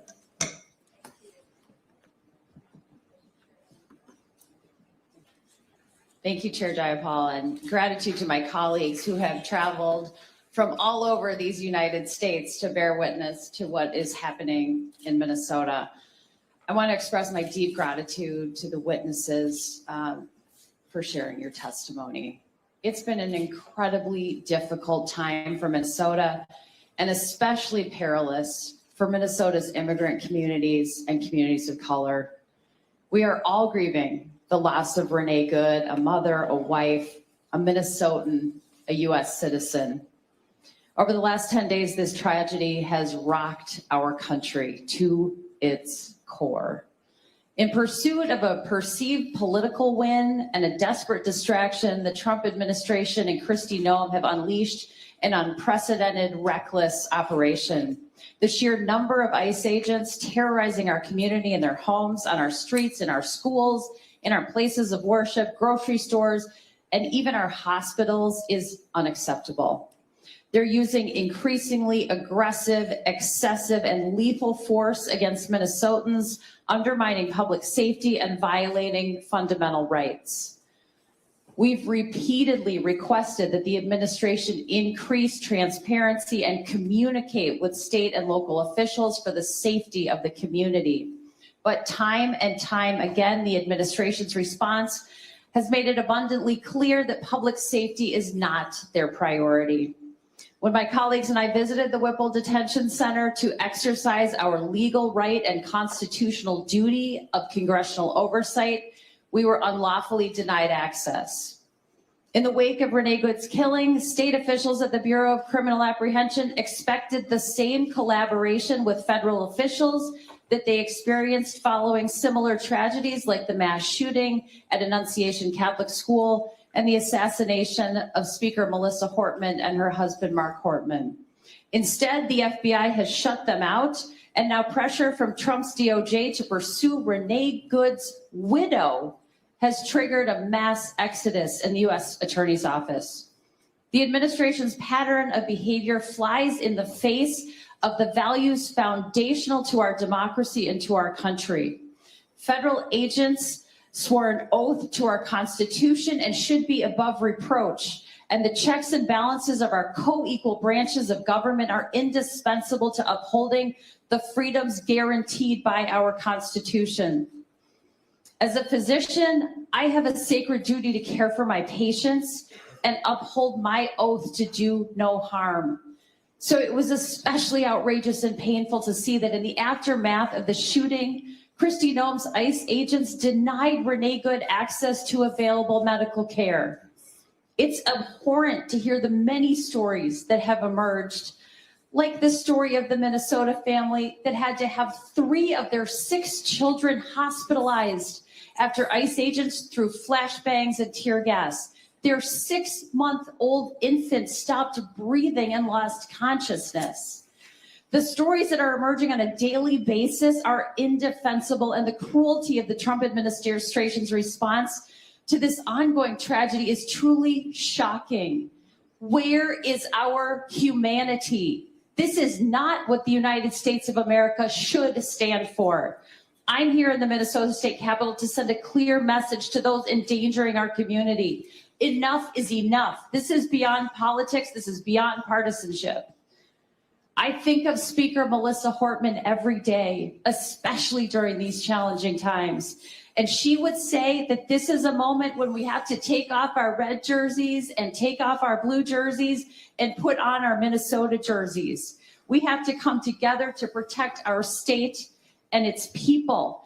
So I extend an urgent plea to Minnesota's congressional Republicans to finally side with the people of Minnesota, stand up to this president, protect our communities, and restore peace. We have a congressional responsibility and a moral obligation to see that justice is served and our community is protected. I see that my time has elapsed.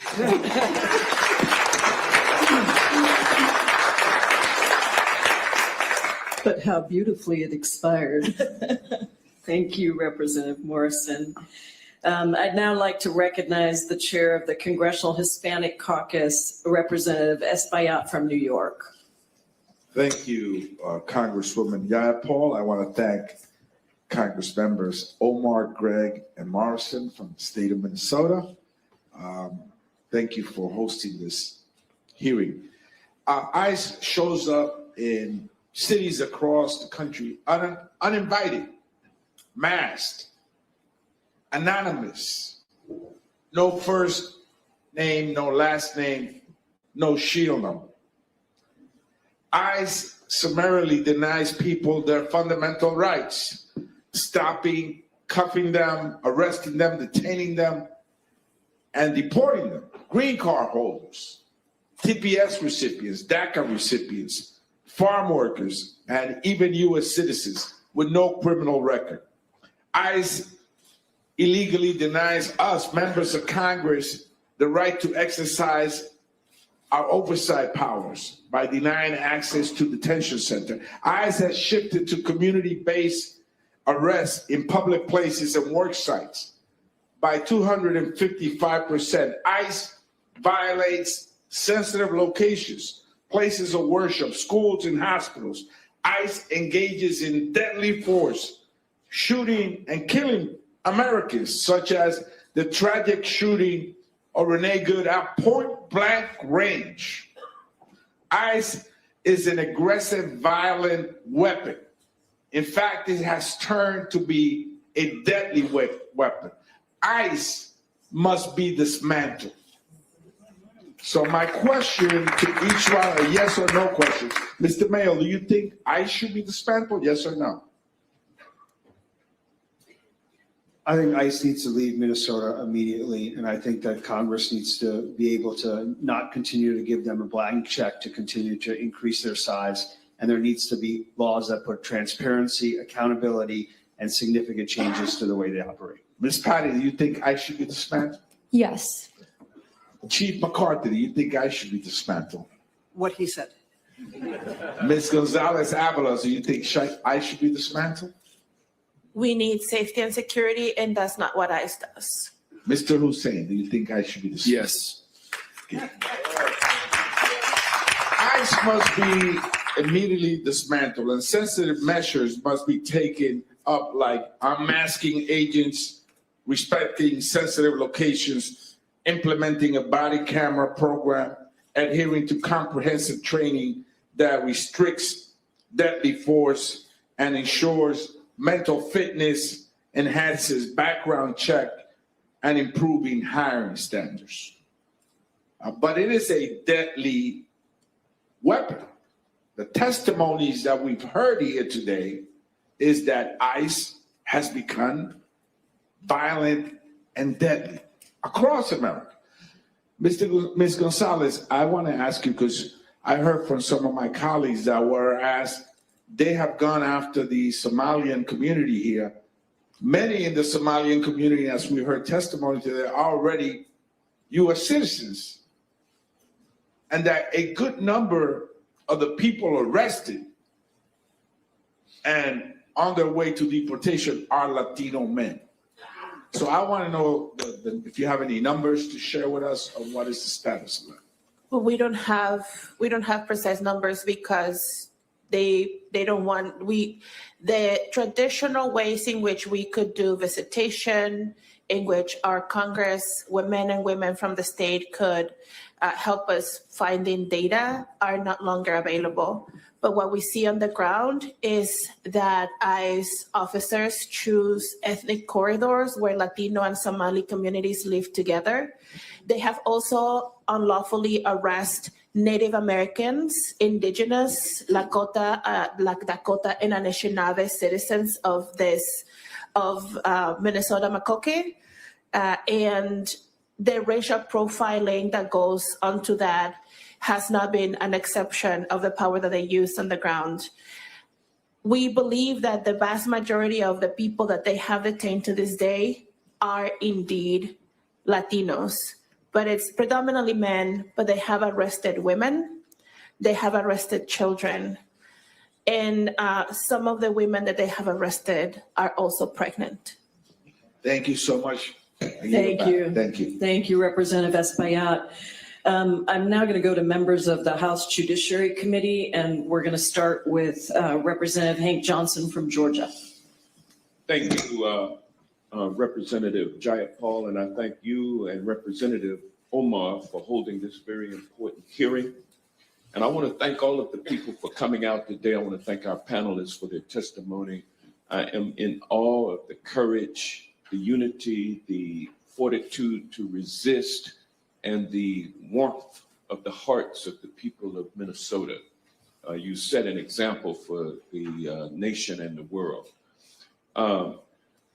Mayel, I want to talk a little bit about how the United States Supreme Court laid the foundation for what is happening in Minnesota with respect to Fourth Amendment issues when it ruled in the on the shadow docket, Norm versus Vasquez Perdomo, a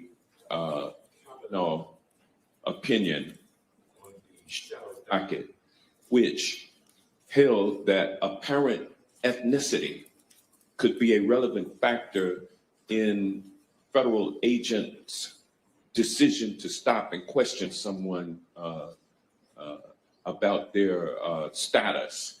How did that lay the predicate for the what's going on in Minneapolis and St. Paul, Minnesota right now? Thank you, and thank you for the question. And I just also want to say a quick thank you to, I know everyone who has come out here. I know you all are showing up at, detention sites, at Know Your Rights presentations, and at, hearings with immigration courts. And I thank you for all of your courage and all you are doing. It really is impactful, and we see it all. The Perdomo case, thank you for bringing that up. I know a lot has been made of this Justice Kavanaugh's concurring opinion. It's important to note that this was on a shadow docket. It was a temporary order pausing a lower court injunction. It does not create new precedent or overturn prior cases limiting racial profiling. The decision is with no legal rationale from the majority of the court, and that constitutional protections remain in place, even though this decision should be, this opinion should be criticized for what it was projecting. Well, I mean, it seems like it opened the floodgates for racial profiling in this town.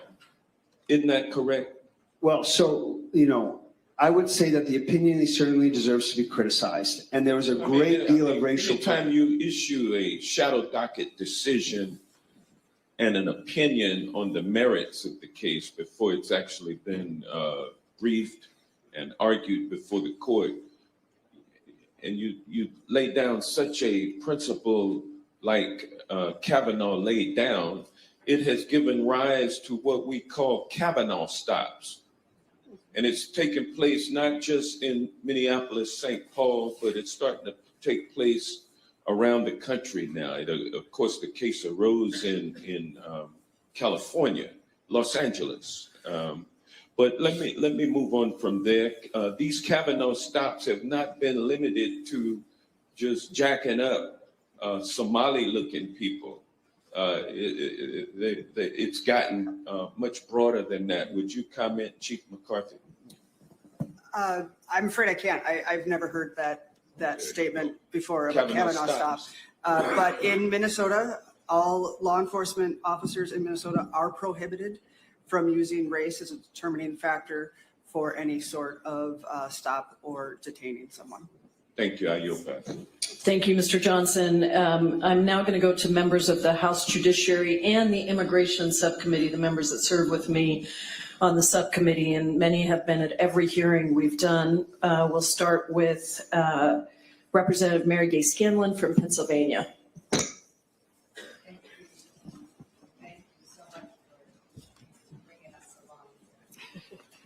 Thank you. Look, 9 days ago, the nation was horrified to see almost in real time the shooting death of Renee Good, 37-year-old mom, a U.S. citizen, at the hands of federal agents. Equally horrifying was that before the woman's identity was even known, before the facts were known, the Trump White House pronounced that the woman was a domestic terrorist and that her killing was justified. This wasn't an isolated incident. For the past year, the administration is engaged in a reckless and escalating deportation and propaganda campaign under the pretext of making communities safer. We've seen this administration trampling fundamental human rights, civil rights, due process, and terrorizing, as this community well knows, terrorizing communities. But until the shooting of Renee Good, many people weren't paying attention across the country. But when a federal officer masked shoots a 37-year-old mom driving a Honda Pilot with stuffies in the glove compartment and the family dog in the damn back seat, it caught the nation's attention, it caught the world's attention.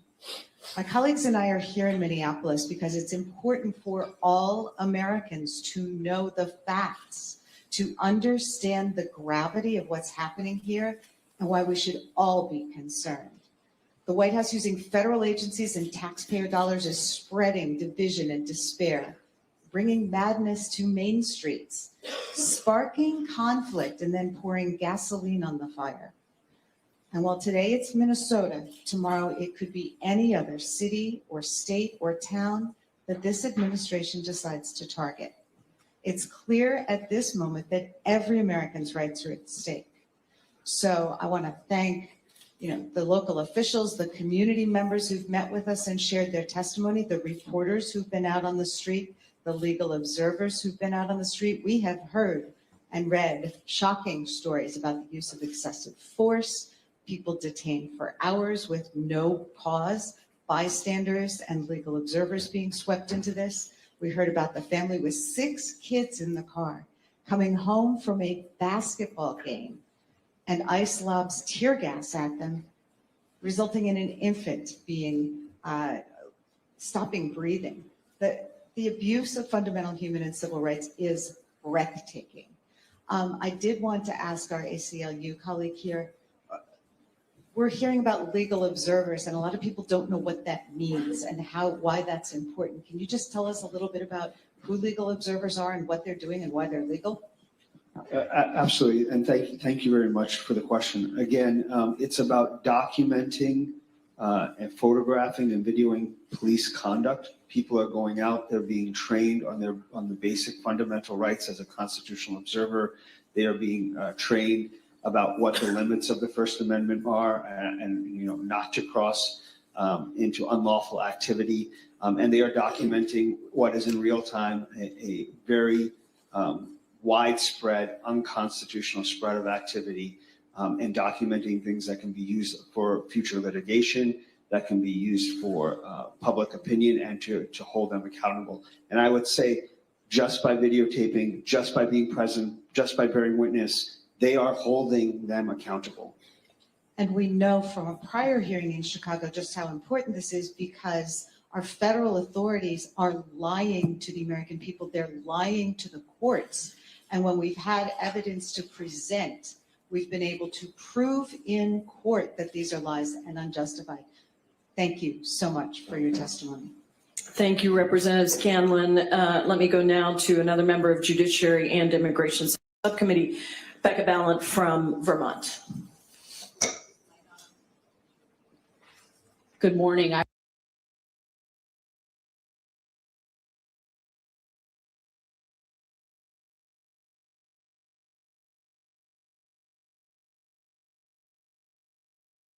want to start by saying what so many of you have said. This is not about immigration enforcement. This is about terror.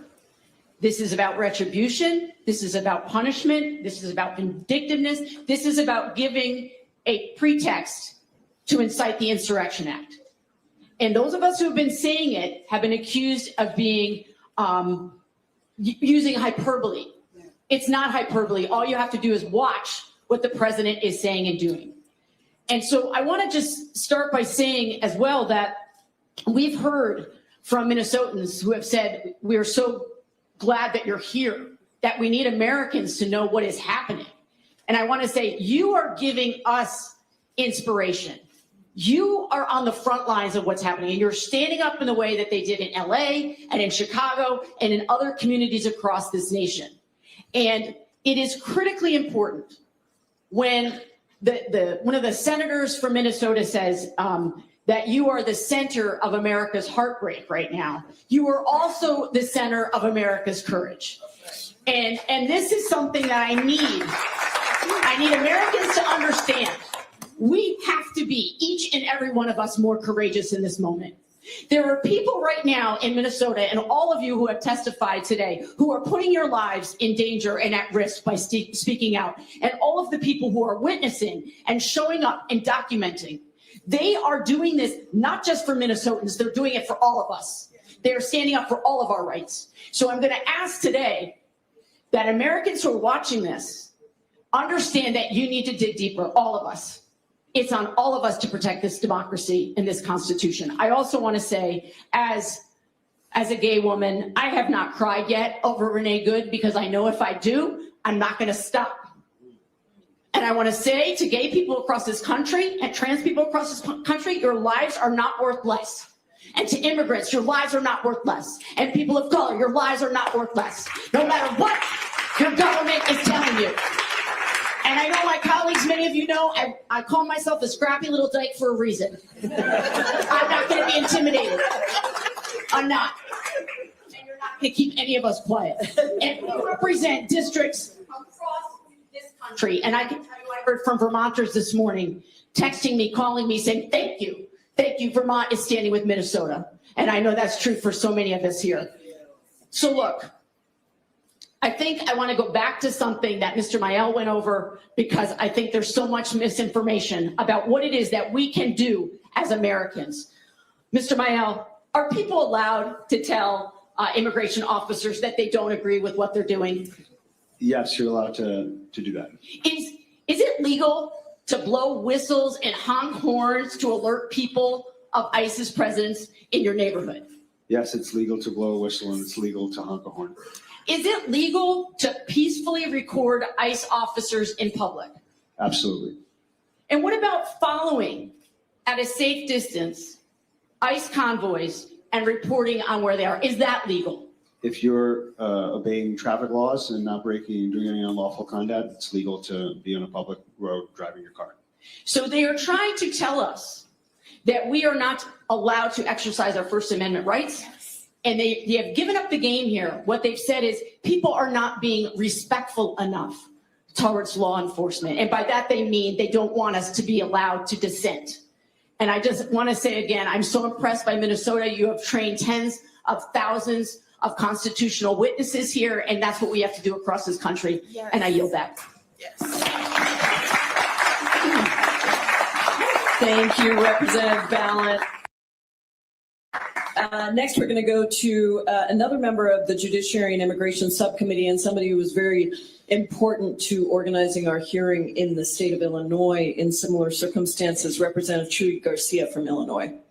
Thank you, Ranking Member Jayapal and Representative Omar for organizing this really important hearing. And thank you, Minnesota, for standing up for the belief that all of us are created equal in this year that we celebrate 250 years of our country with that promise. Because what we're seeing in Minnesota today is a community defending and protecting itself from an authoritarian takeover that's spreading violence and chaos in the streets. But by now, none of this is new. The federal government lawlessly invaded Chicago last year, sowing terror, and in my district was the epicenter of their campaign of terror across the Chicagoland area. It was the same pattern that we're seeing here, flooding the streets with armed, masked goons who kidnap and assault our neighbors with impunity. ICE agents murdered Silverio Villegas Gonzalez after he dropped his kids off at school, and shot Marimar Martinez, a teacher, without justification, as the cowards in the White House and at DHS lied over and over again. This is not a coincidence. This is their playbook. Invade our cities, escalate violence against our neighbors, and incite our communities to justify brutality.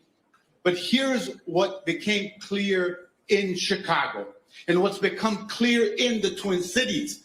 Our communities are stronger and braver than the sadistic criminals that they have unleashed on us. In Chicago, our longstanding coalition of community groups has mobilized to protect our residents and to make sure that they know their rights. You're doing that right here. And we've seen a lot of that organizing and mobilizing right here. No matter how much Trump and his cronies lie, rapid response networks keep our communities safe. They represent the strength and resilience of our people and in the face of government brutality. Thank you for protecting my 2 grandchildren in Minneapolis, my son and his daughter, and all of their neighbors. Ms. Gonzalez-Avalos, thank you for being here today. Did you follow the events in Chicago last year? Which, the congressional hearing in The, Chicago? no, the occupation Yes. of ICE and CBP. Yes. Did you ever think that that would happen here? I that was one of my worst fears, yes. Did you begin to prepare for the possibility that this could happen here? Yes, sir. Do you feel a sense of strength and bonding with the Somali community, with the Eritrean community, with all of the immigrant communities here? 100% they're our siblings. And do you feel like Minnesota is standing with you? 100%. Are you stronger today than you were last year when all of this terror began? Yes, sir. And I think that is what we want America to see, to witness, and to feel, that it's going to take an effort by each and every one of us, the humble, the meek, the shy, to come out and to exemplify what our nation and the promise of equality is all about. And that's why we stand with Minnesota today here in the Twin Cities. Thank you so much. Thank you, Representative Garcia. We'll now go to another member of the Judiciary and Immigration Subcommittee, Representative Jasmine Crockett from Texas. So much, Madam Ranker, and thank you so much to our amazing colleague, our amazingly strong colleague. I've heard so much and I have prepared remarks, and if you know anything about me, you never know where I'm going. And frankly, I don't either, because I have already cried this morning. And, you know, so I'll just start here. As a civil rights lawyer, I'm incensed. As an American, I'm embarrassed. As a human, I'm infuriated. And as a member of Congress, I am immovable in my pursuit of accountability. You see, right now, people want to pretend as if this is right or left, but I'm here to tell you that this is about right or wrong. And it is very sad that the only people that are sitting here are members of the Democratic side. So I guess we just want to stand on the side of right. For once, we will be associated with being right instead of left. Because my question to any of you, and I just go down the line and ask you, is it right or wrong to arrest someone because of the color of their skin? Absolutely not. Is it right or wrong to arrest somebody because of their accent? Wrong.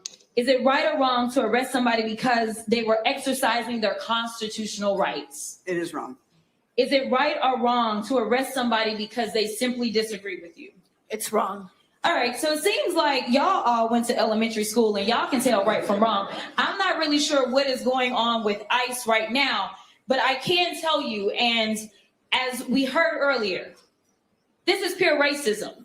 I don't know why we want to tinker around with it and pretend as if it's something other than what it is. I like to call a thing a thing. And he has told us time and time again who he was when he talked about certain people being from certain shithole countries. Those are his words. Only reason I'm cussing in this moment. When he said things like they are eating the cats and dogs.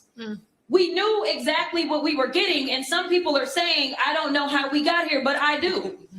Because we know that dehumanizing, I believe that you said something to the effect of cruelty and humiliation are the point.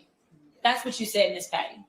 Because when we look at other places, say places that did things like, oh, you know, go door to door, looking for people, as they had to hide out, say in an attic. Does that sound familiar to anybody?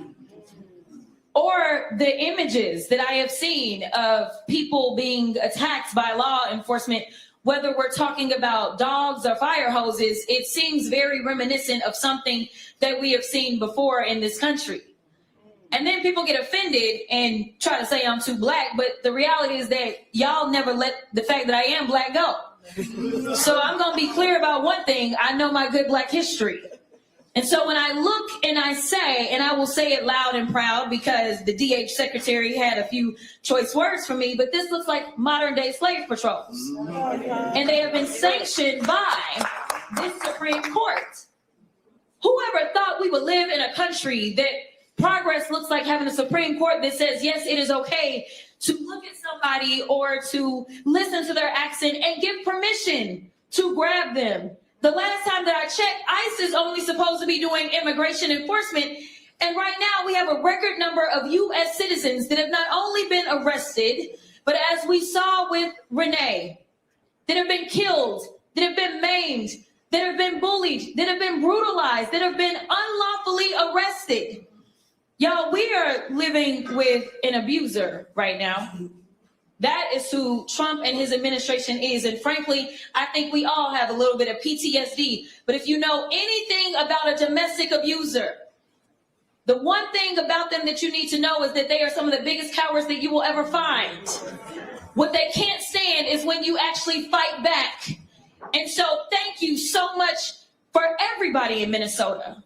But it is time for our entire country to stand together. Because if you don't recognize that we are all in the same sinking ship, whether you are Black, white, Latino, African, whoever you are, the reality is that we have an administration that has decided that they are going to ignore our constitutional rights, and we will not stand for it. Otherwise, our democracy will fall. So I just got this to say because Thank you, Representative Crockett. We got some people that got to make some planes. So thank you so much.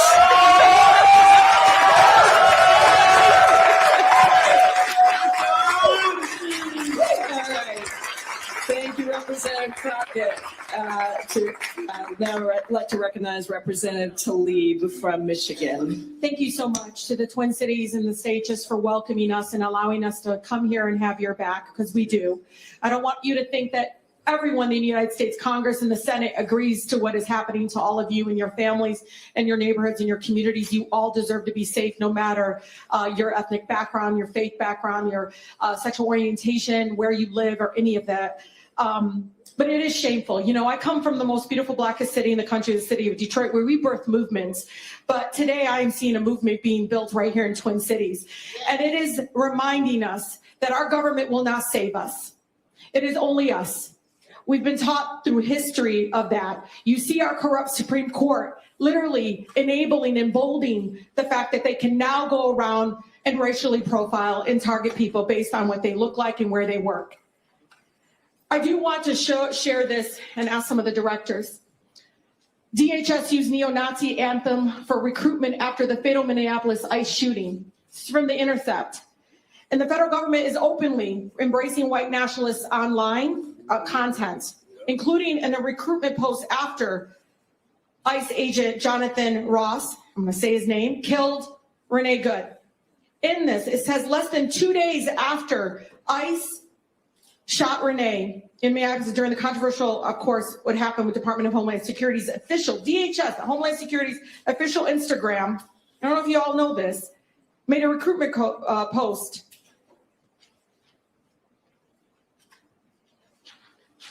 We'll have our home again. Attaching a song, same name by Pine Tree Riots. It's popularized in neo-Nazi spaces. The track features lines about reclaiming our home by, quote, blood or sweat, language often used in white nationalist calls for a race war. 2 days after the killing. They use images like this. You can't see this to the directors. Come on, ask you. It says invasion here. It says America needs you to join ICE now. Look at this image. Who do you think they're trying? How about Director Mayhel, Gonzalez Avalos, and Director Hussein? Who do you think they're trying to recruit for ICE right now? White supremacists. Okay, how about you, Director May? What do you think this evokes? Who do you think wants to join this? What does this mean? I mean, it's absolutely terrifying, right? The accountability, the training, who is coming towards that, who's going to want to join that. And I think it is an absolute product of the $170 billion that they are looking to spend and fill and use. And as they ask for more money now, they really needs to be restrictions on how all of this is done. we'll have a home again. Like, this is, Patty, look at this. We'll have our home again. What does that evoke in you when you see this? It literally, when I see it as a Muslimah, as a Palestinian, as a child of immigrants, I see that this is something that is evoking, like, I'm not welcome here.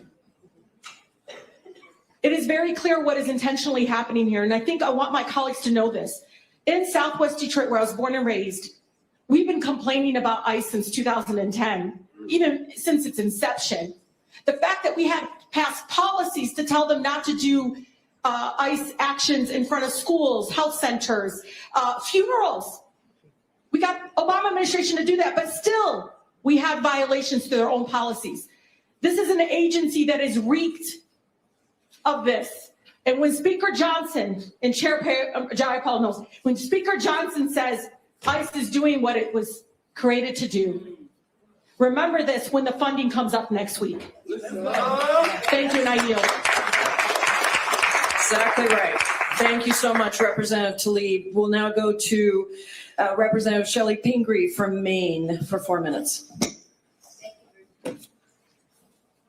Thank you very much. I'm really proud of all my colleagues for being here today, and particularly honored to be here with all of you in Minnesota. I was born in Minnesota. I lived here until I was a teenager. Some of my family is here with us today, and almost all of my family still lives in Minnesota. So yeah, sure, you betcha, glad to be with you. But I am a Mainer through and through, and we are here today in particular because we are very worried about what's about to happen in our state. We have no idea why we have been targeted as the next state, but our state has been on alert for the last few days. ICE agents are starting to move into hotels, and all the rumors have them starting their operations in the next few days. So while I would like to talk to you a lot about the state of Maine, I really want to use my time to hear your advice to us. What would you be doing if you knew it was about to happen? In our state already in the past few days, we've heard from employers, we've heard from schools where people are already afraid to send their kids to school, workers who are afraid to go to work, employers who are worrying about it. So I would love to rant and rave about what's going on right now and how awful it is. But please, just give us a few moments. You have done so much and impressed us all so much. So could you just go down the line and say, if you knew this was about to happen next week, not talking about the past, what are the most important things we can do to help our citizens and help prepare for this?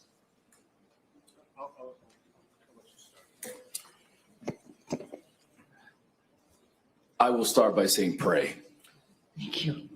I think in this moment, I call upon our nation and everyone to pray for our nation, because we call on the higher power to intercede with divine intervention in this moment. After that, organize like hell. Yeah. Organize number one.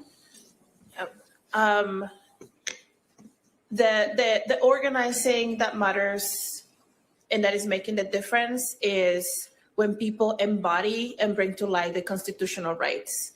Their First Amendment right, their Fourth Amendment right, and at some point the 14th Amendment right, because we know that's also being challenged.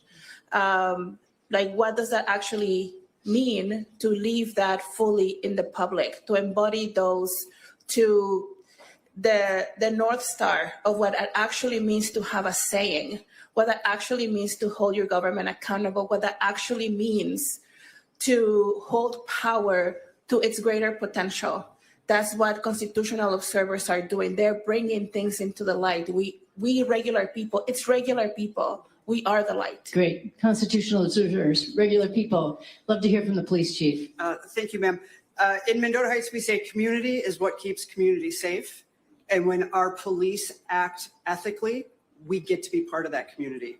And so for police departments that are facing this, I would first clarify with our officers what we're legally able to do and not able to do. I would clarify with our community what we're legally able to do. And I would remind all of our officers that we have a duty to intercede when we see excessive force being used. Thank you so much. Ms. Patty. I would encourage people to start talking to their neighbors, get to know your neighbors, get localized on the, or organized on the hyper local level, start donating to funds, mutual aid funds to get supplies and food to people when people of color are needing to shelter in place, start getting school parents to organize when to do patrols around each other's schools, because it's part of defense, but also the fabric, the social fabric that is building is going to help us for the long haul in this fight against fascism. ACLU. Know your rights, find your community, exercise your rights. And the ACLU has litigated these issues, warrantless searches, racial profiling, targeting protesters, observers throughout this country, and we will continue to do that. Thank you all for taking the time to be here with us. My staff and my team back in Maine is already working very closely on this, but we're going to continue to stay in touch with all of you because we've learned so much from what you've already done in this difficult time, and we're all here to fight back because this is not the American way. Thank you so much. Thank you, Representative Pingree. Next, we'll go to Representative Gwen Moore from Wisconsin. Thank you so much.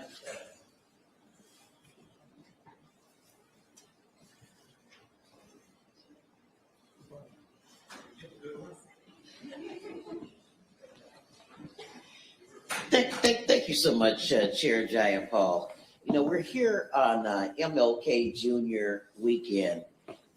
So appropriately, people say, Gwen, you know, my family, I had plans with them today, and they said, why are you in Minnesota? And that's, as Martin Luther King Jr. said, injustice anywhere is injustice everywhere. And so that's why I'm here.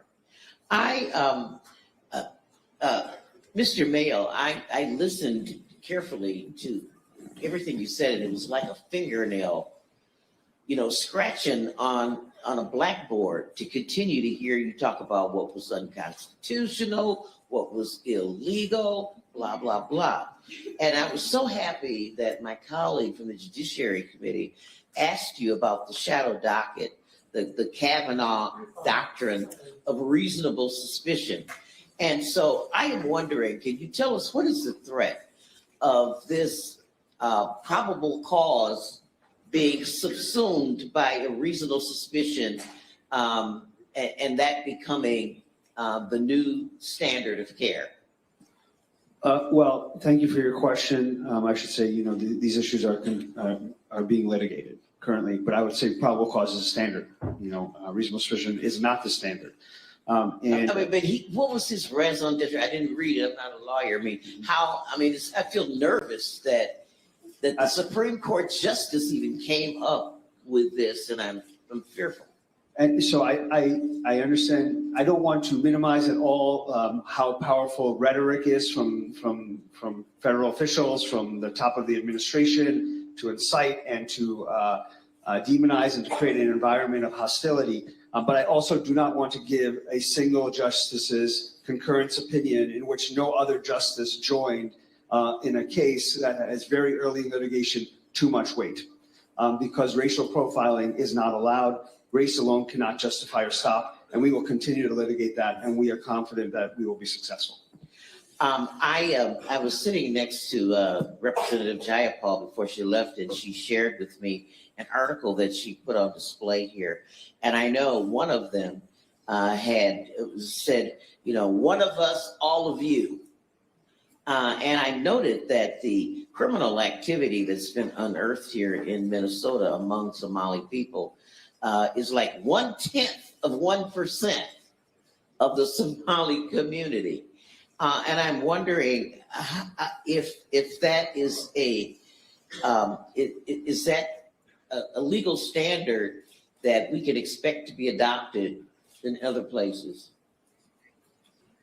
And also by law enforcement in places that are not in Minnesota.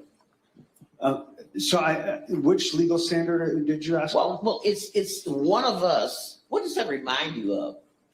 One of us, all of you. Oh, I think I understand your question. I mean, some of the language and the kind of the message that we're hearing, there is explicit. There's even more explicit racial animus coming. We don't, that we have heard coming directly from the president's mouth. Right. Let me ask Chief, let me ask Ms. Gonzalez, the 26,000 trained observers. I just need to give you my cell phone number. Now, I'll do that. Chief McCarthy, you just said a moment ago that are you able to protect citizens from ICE, or do you have to stand down when they're making their arrests? Thank you for that question, ma'am. We cannot interfere in a lawful arrest, and we have no authority or ability to force them to answer our questions. We are in a position in the Twin Cities, and I know it might be different outstate, where we're not even being informed of these activities. So we find out about them after the fact. But we have to treat any law enforcement agency as if it's acting lawfully and ethically. And that is the pinch that we are in right now. Thank you. My time has expired. Thank you. I yield back. Thank you, Representative Moore. Now like to go to Representative Val Hoyle from the state of Oregon. I've spoken to many members and leaders in municipal law enforcement. Okay. I've spoken to many members and leaders in municipal law enforcement, and they're watching what's happening in Minnesota, and they're extremely concerned about what's going to happen in their communities. Now, I don't represent Portland, Oregon, but it's clearly high on the list of targets of for the Trump administration. And we have 9 federally recognized tribes that are watching what is happening with the Oglala Sioux and are wondering if they're next. In my district, DHS is trying to take over our Coast Guard facility that's critical for ocean rescues to build an ICE facility in a community where immigrants are working the most difficult jobs in commercial fishing, fish processing, agriculture, and protecting us from wildfire. Now, Chief McCarthy, we know that law enforcement has done the extremely hard work of building trust with the civilian population. And for any community to respect the authority of law enforcement, they have to believe that officers are operating in their best interest and respecting the rule of law. Stephen Miller has said ICE agents have absolute immunity with no qualifications, that habeas corpus can be suspended at the time of an invasion, and they're looking at that. The president has brought up invoking the Insurrection Act in cities that didn't vote for him and against communities that stand up against unconstitutional and illegal actions of ICE. Kristi Noem accused Renee Good of being a domestic terrorist before even looking at the facts. We have ICE agents that have between 4 weeks of online training and maximum 8 weeks of in-person training with limited background checks being thrown into highly charged situations, with the administration egging on aggressive actions and spreading disinformation instead of working to de-escalate what is clearly putting our communities and our local law enforcement in danger. So Chief McCarthy, could you briefly tell us what kind of training and experience do your local law enforcement officers have? And what does an investigation look like after an officer-involved shooting? Because I do not think there's any comparison to what has happened with the Renee Good shooting. Thank you, ma'am, for that question. So in Minnesota, the minimum to be a police officer is you have to have a 2-year degree in law enforcement and criminal justice or a 4-year degree in anything. Once you've obtained that degree, we go through a skills-based program that is supervised by the state, and that's anywhere from 3 to 6 months. Then you are eligible to be licensed. Once you are eligible to be licensed, you can then apply at police departments who do a rigorous psychological and background check. Once that is done and you are hired, you then go through a training period, which again is another anywhere from 3 to 6 months with a minimum of 1 year probationary period. As far as after a use of force, an officer-involved shooting, it is very, very important that we do not comment, we do not guess as far as a justification or not a justification. You never want to color an investigation, as difficult as it is to not react to what you see. Professionally, it is very, very important that you don't give an indication if something is justified or not justified until all of the facts are brought in. It's very thorough, and only then does that legal determination get made at the end of a thorough investigation. All right, thank you very much. Know that we're standing with you, and the Trump administration's use of force was meant to get people to back down. And the longer that you can stand up with our support, the better chance we have of making sure that this stops. We stop this in its tracks. Thank you all for your words. Thank you, Representative Hoyle. I'd now like to recognize Representative Glenn Ivey from Maryland. Thank you. Now, you run pretty fast there. I want to thank Representatives Jayapal and Omar for putting this together. I want to thank the witnesses for not only testifying today, but the outstanding work you're doing in the community. I guess I want to comment directly to ICE officers today, because as Representative Hoyle said, there are members of the administration telling them they have absolute immunity. J.D. Vance and Stephen Miller and the like, and they certainly are acting like it. You know, we've seen the 16 shootings, obviously a fatal shooting here in Minneapolis. I think the mayor testified there've only been 4 shootings here. 2 were done by ICE officers. And based on what I've seen and heard, including some instances in my area in Maryland, they're acting like they're above the law. And I want to make sure that they understand they're not, because we can prosecute these guys, and we do. And the reason we know that's true, I was a former prosecutor, federal and state. We put some of these people in jail before. Derek Chauvin's in jail right now because he broke the law, and he's been held accountable for that. And we can and will and must do that again. Now, I think some of them think that they can be protected. They're wearing these masks, but that's not going to protect them. They think that Trump can protect them because he can pardon them. But guess what? You get convicted in state court, you're staying in jail. He can't pardon you from state court. And just because you're an officer, just because you're wearing camouflage, that doesn't protect you either. And I don't care what Kristi Noem says when she starts attacking these, victims of these shootings. Character assassination won't protect you either. And Bondi, you cannot hide the evidence from the state prosecutors like Keith Ellison right here in Minnesota. We're going to get it. We're going to get the information. We're going to move forward with these prosecutions. And to the ICE agents out there who continue to break the law, you might end up being Derek Chauvin's roommate, or cellmate, I should say. You get those 3 hots in the cot. Might be federal, might be state, but you will be held accountable. No question about it. Ted Lieu mentioned earlier, this administration will be gone in 3 years. There's a 5-year statute of limitations. Even if Trump tries to pardon him preemptively, states can still go after him, and they will. And I just want to make sure, too, that we get this out there as well. This is important for everybody to know across the country. Because I know a lot of the protesters that are out there, they're concerned, they're scared that there will be no accountability, but there will be accountability in these cases. We're going to make sure that that happens. And we're going to go back to Capitol Hill, and we're going to press our colleagues, our Republican colleagues, to stand up for accountability, too. They've been ducking and dodging. From the Judiciary Committee chairman and Oversight Committee chairman, a Homeland Committee, they're trying to act like this isn't happening, but they cannot avoid, they're gonna have to see the horrific violations of the Constitution and the loss of life that's been going on here in Minnesota and across the country. I'm the lead sponsor of the George Floyd bill. That's another piece of what we need to do to get done, because we've got to make sure we expand liability. That's right. He died just a short distance from here, and just 5 years ago. We've got to complete the work that began with his death. He did not die in vain. We're going to make sure that we hold people accountable. We're going to get the job done on Capitol Hill, and I know it's going to happen here in Minnesota. So I yield back.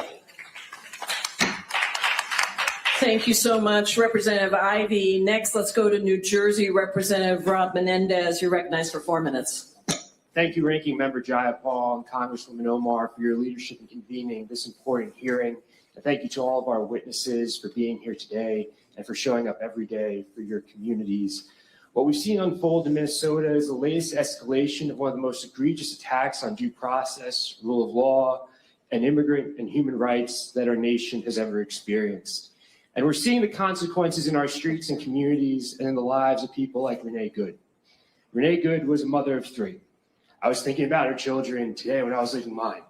and the reality that they won't have their mother for the big moments and the small moments that make up a life. And while this administration wants to rob us of our humanity, we cannot allow them to do so.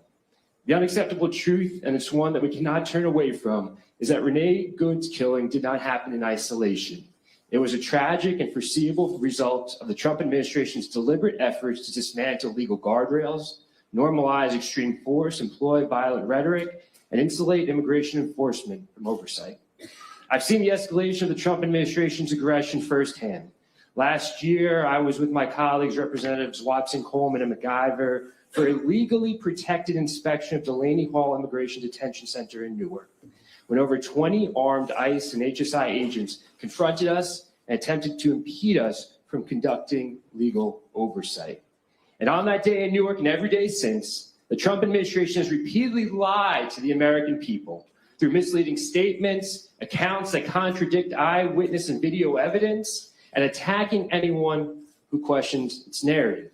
We need to be clear about what's at stake for families in Minnesota, in New Jersey, and across the country. When you greenlight the use of aggressive force, when you shield immigration officers from the law and from oversight, and when you treat immigration enforcement like a blank check to target political foes without regard for public safety, you create the conditions for this kind of tragedy. That's just what President Trump and Secretary Noem have done. They've created a country where no one is safe. Not mothers, not your neighbors, not members of Congress, not faith leaders, not even our children. Ms. Patty, you mentioned that when you were taken to the Whipple Detention Center here in Minneapolis, that you saw cells designated for U.S. citizens. Can you speak to that? Yes, there was like a specific hallway that they took us down that was specifically for U.S. citizens. U.S. citizens in an immigration and customs enforcement facility, a place that U.S. citizens have traditionally never ended up. But in this moment, when no one's safe, when people think it's happening in places that are not in their communities, the reality is it's happened in Chicago, it's happened in Los Angeles, it's happening here in Minneapolis. And we know that if we're silent, it's going to creep into all of our neighborhoods. It's going to creep into places where U.S. citizens may think they're safe, but they're not. And the reality is if we don't speak up, if we don't listen to these stories and do something about it, everything that makes this country what it is, why so many people have come to this country, whether they're Cuban or Somali descent, will be lost. And we cannot allow that to happen. So thank you for all that you're doing here in Minnesota. People around the country are watching and supporting you. With that, I yield back. Thank you, Representative Menendez. We'll go to Arizona, Representative Yasmin Ansari. Thank you so much, Ranking Member Jayapal, Congresswoman Omar. Thank you to the witnesses for your courage and your bravery, especially those of you who've been through brutalization by increasingly racist and out of control ICE. I represent Phoenix, Glendale, and Guadalupe in Arizona, a very diverse community where more than 64 languages are spoken. Our community has been terrorized by ICE as well, and watching what's happened here in Minnesota and some reports coming out saying that ICE may ramp up in Phoenix. My constituents are very, very worried. We've had many of my constituents taken by ICE. A DACA recipient was detained on Christmas Eve while doing Christmas shopping. I have a constituent who is a green card holder named Yadi, who has been in one of the detention centers for almost a year of leukemia and is extremely, extremely sick and denied medical care. I've had the opportunity to speak with dozens of women inside the Eloy Detention Center in Arizona, listened to the torture and abuse they've gone through.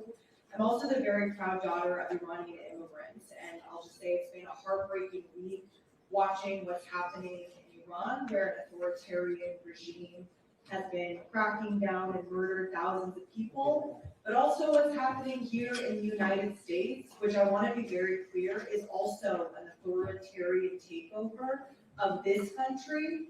And it would be naive for anybody in this country to believe that we are not headed down the exact same direction that authoritarian regimes like Iran, that my parents fled, ultimately has gotten to 47 years later. What we're seeing here in Minnesota that you all described is not law enforcement. It is a pattern of abuse and purposeful inflammation of unrest by Donald Trump. You described it so well, how ICE has terrorized immigrant and citizen communities alike, violated due process left and right, and targeted residents and protesters exercising their First Amendment rights. People have been disappeared into the detention centers without explanation and without access to counsel. And this is an agency that has shown they have no regard for anyone's humanity. I want to ask my first question to Patty. Patty, thank you for sharing your story. I know it must be difficult given the trauma that you put through. You were detained by ICE for approximately 8 hours, despite being a U.S. citizen and not charged with any crimes. Can you describe what officials told you regarding why you were arrested and whether they verified your citizenship at any point during those 8 hours? The only time anyone said what I was being arrested for was the ICE agents when they arrested us and said we were obstructing their operation. No one else said anything about what we might have been being held for. No one else knew. Like, it was a very chaotic scene there. People didn't know what was going on or who was there for what, was my interpretation. And they checked I had my license with me, and they did check that when I got to the facility. Thank you. My next question is for Chief McCarthy. There are reports, you mentioned in Minnesota, people are scared to send their children to school, go to local businesses, go to work. We felt the same in Phoenix. From a public safety perspective, how does this climate of fear hinder effective?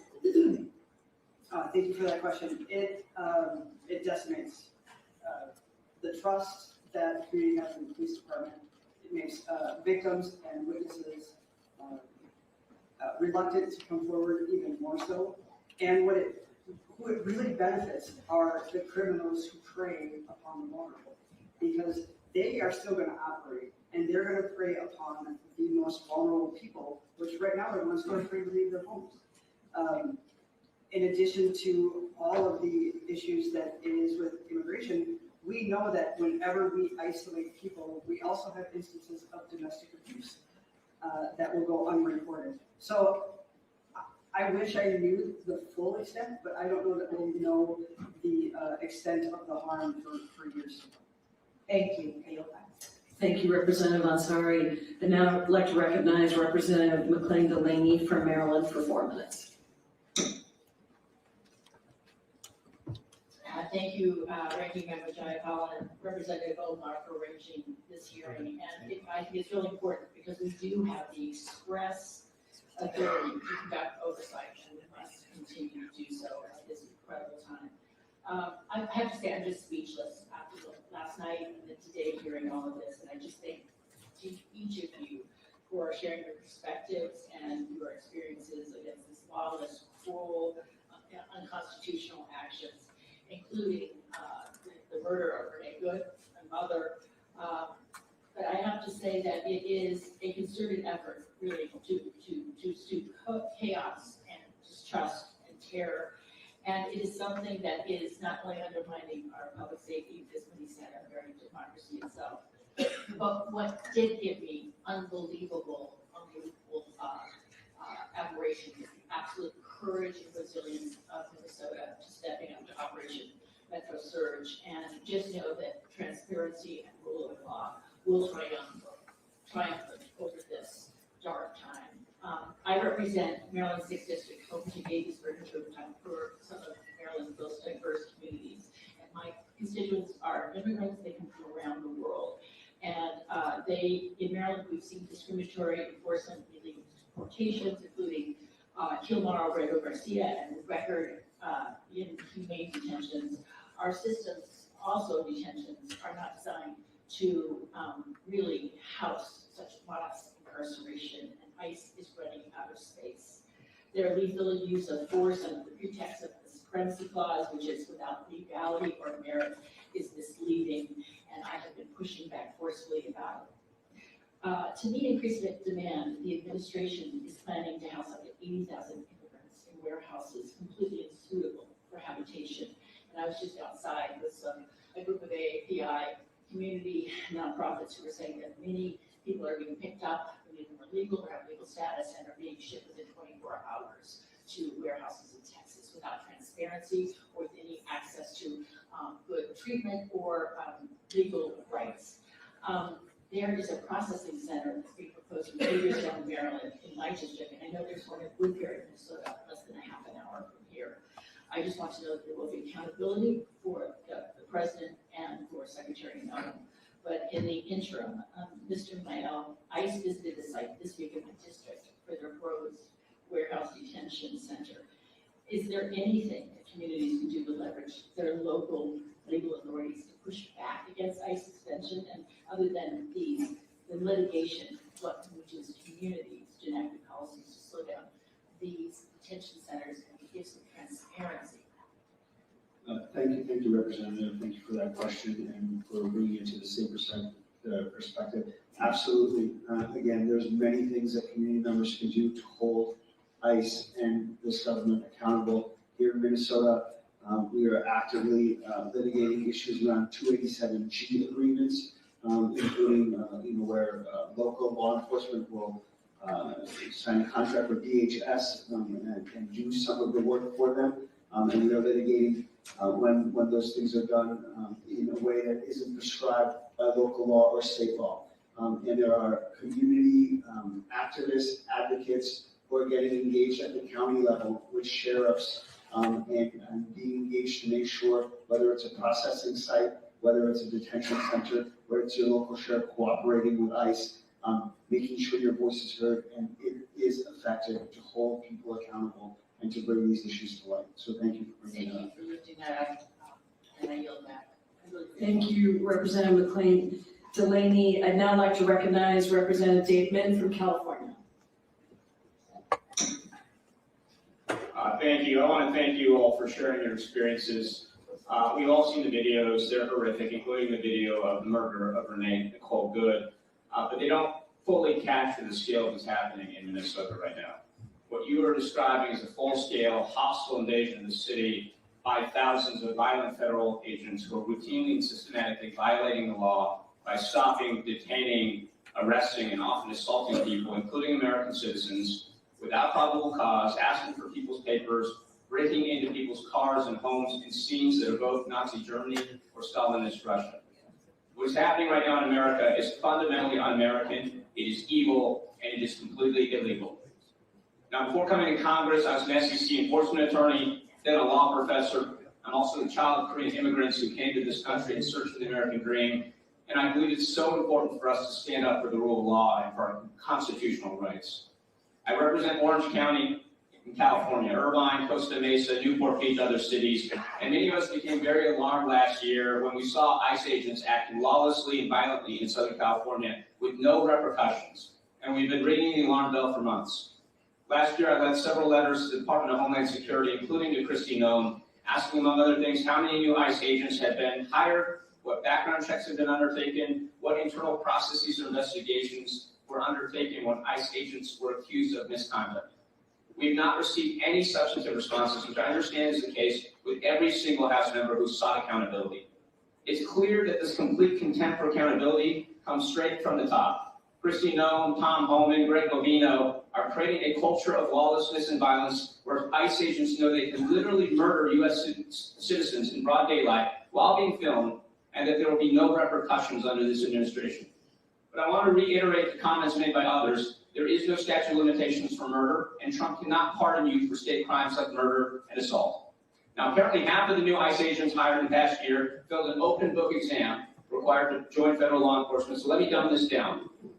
Being an ICE agent does not mean you get away with breaking the law. You will be prosecuted and you will be held accountable. Now, I want to ask you, Chief McCarthy, if one of your officers was accused of assaulting a peaceful protester or drawing a firearm on a civilian without cause, or fired tear gas into a car with children in it, what actions would you take? Thank you for that question. So in Minnesota, we have a Peace Officers Bill of Rights, but once that complaint had been filed and signed, we would remove the officer from service and start an investigation into the matter. And would the results of those investigations be released to the public?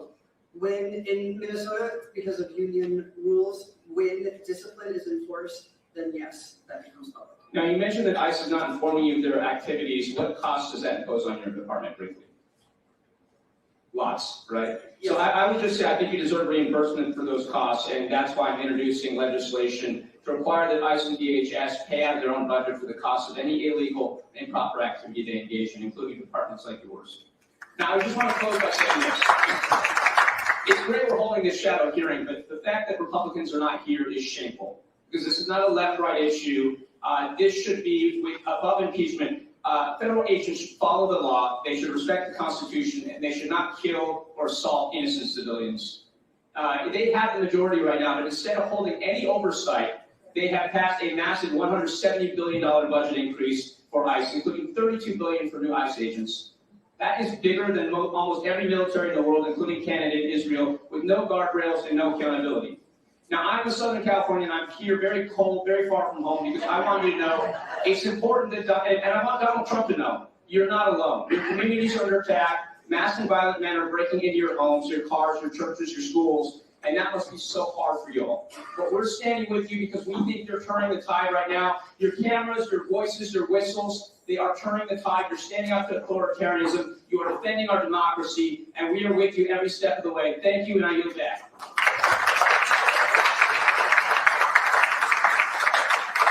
Thank you, Representative Min. I now recognize Representative Emily Randall from my home state of Washington. Thank you, Representative Jayapal. Across the country, we all watched from our phones as ICE murdered Renee in the streets of Minneapolis last week.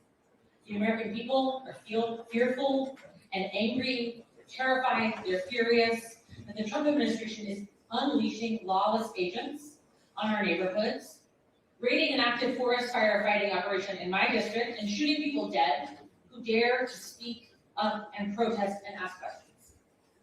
I refuse to let state violence committed by state police, not Minnesota State Police, but state police, go unchecked.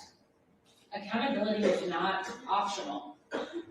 In my first year as a member of Congress, I successfully conducted 5 oversight visits to the Tacoma Northwest Detention Center in my district. Once, I was illegally denied entry. During these oversight visits, I heard directly from detainees, some of them legal permanent residents, many who have been in the U.S. for over a decade, that they're being denied proper medical care, that ICE and GEO agents regularly accompany detainees during medical appointments, exposing them to incredibly vulnerable moments in violation of their rights under HIPAA, and counter to common practices of community doctors who, like Congresswoman Maxine Dexter, who visited with me once, see criminally incarcerated patients.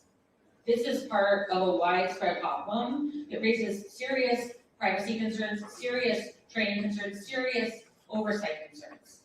We all saw in a viral video earlier this week an ICE agent following a detained individual into a porta potty. There is no situation that warrants this. This is in line with ICE training, or I should say a lack of training, that is empowering lawless agents across the country.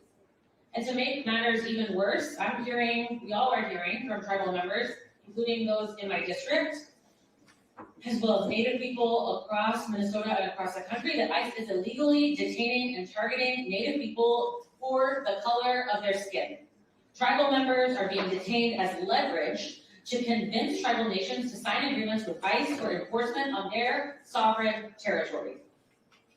And that's why I'm an original co-sponsor of the Articles of Impeachment against Secretary No. Bad behavior begins at the top. If we want to ensure all individuals are treated with dignity, we have to ensure that there is competent leadership in place, and I have zero faith in Secretary No. Let me be clear. Using ICE agents to kill people in the streets is fascism, and I will use all the tools available to fight to defend our democracy and our collective future. New NBS reporting shows that ICE used AI in determining which agents needed how much more training. And in instances where individuals wrote about how badly they wanted to be an ICE officer, they got less training.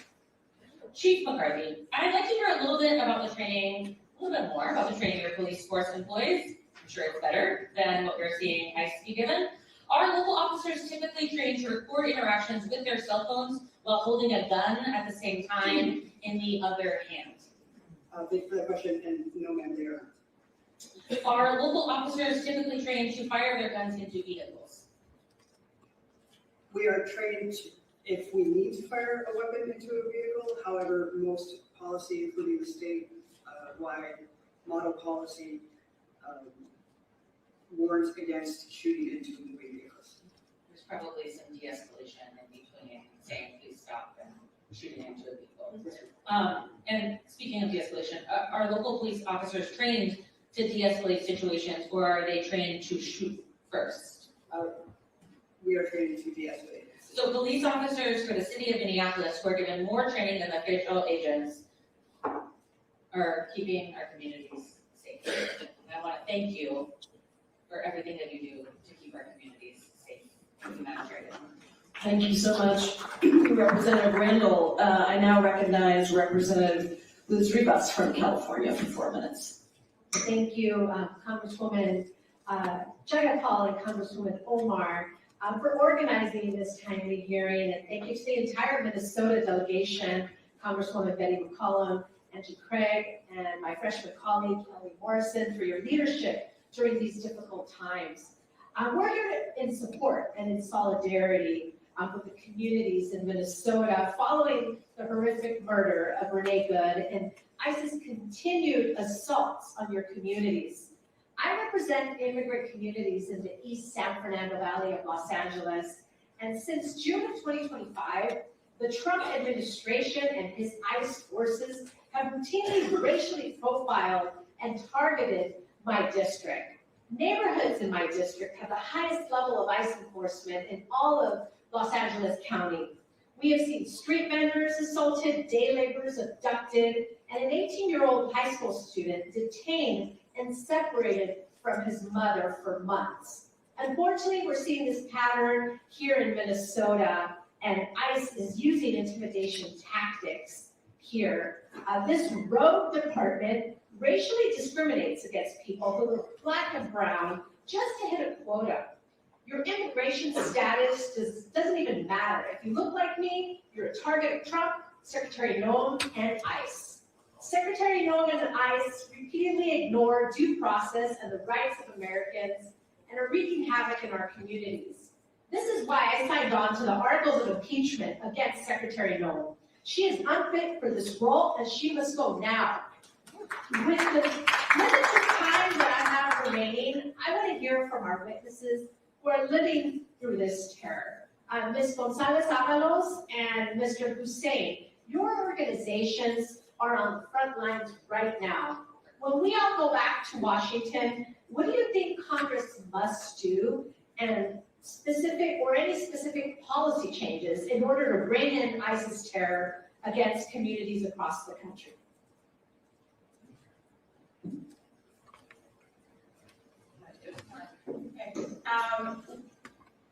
Freeze the funding for the Department of Homeland Security. Bring to justice Agent Russ. And meet with There's a Path, truly work on comprehensive immigration reform. Right. I think this is a moment right now that Congress needs to act. And as you all have said, this is not about left or right. This is about the Constitution of the United States of America. And you are sent by your districts to uphold the Constitution. And the Constitution is being ripped by this administration. Thank you to all of you for your important work in trying to help and protect those who are the most vulnerable. I have learned a lot from this visit, from this hearing.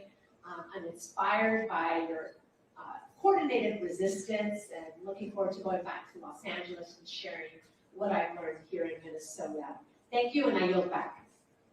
Thank you, Representative Rivas. I now recognize Representative Latifah Simon from California for 4 minutes. Thank you so much. Thank you to our chairs who brought us all together here. Thank you to the witnesses. The reality is that this moment demands that we acknowledge, like has been said before, the long lineage of federal power exercised without guardrails.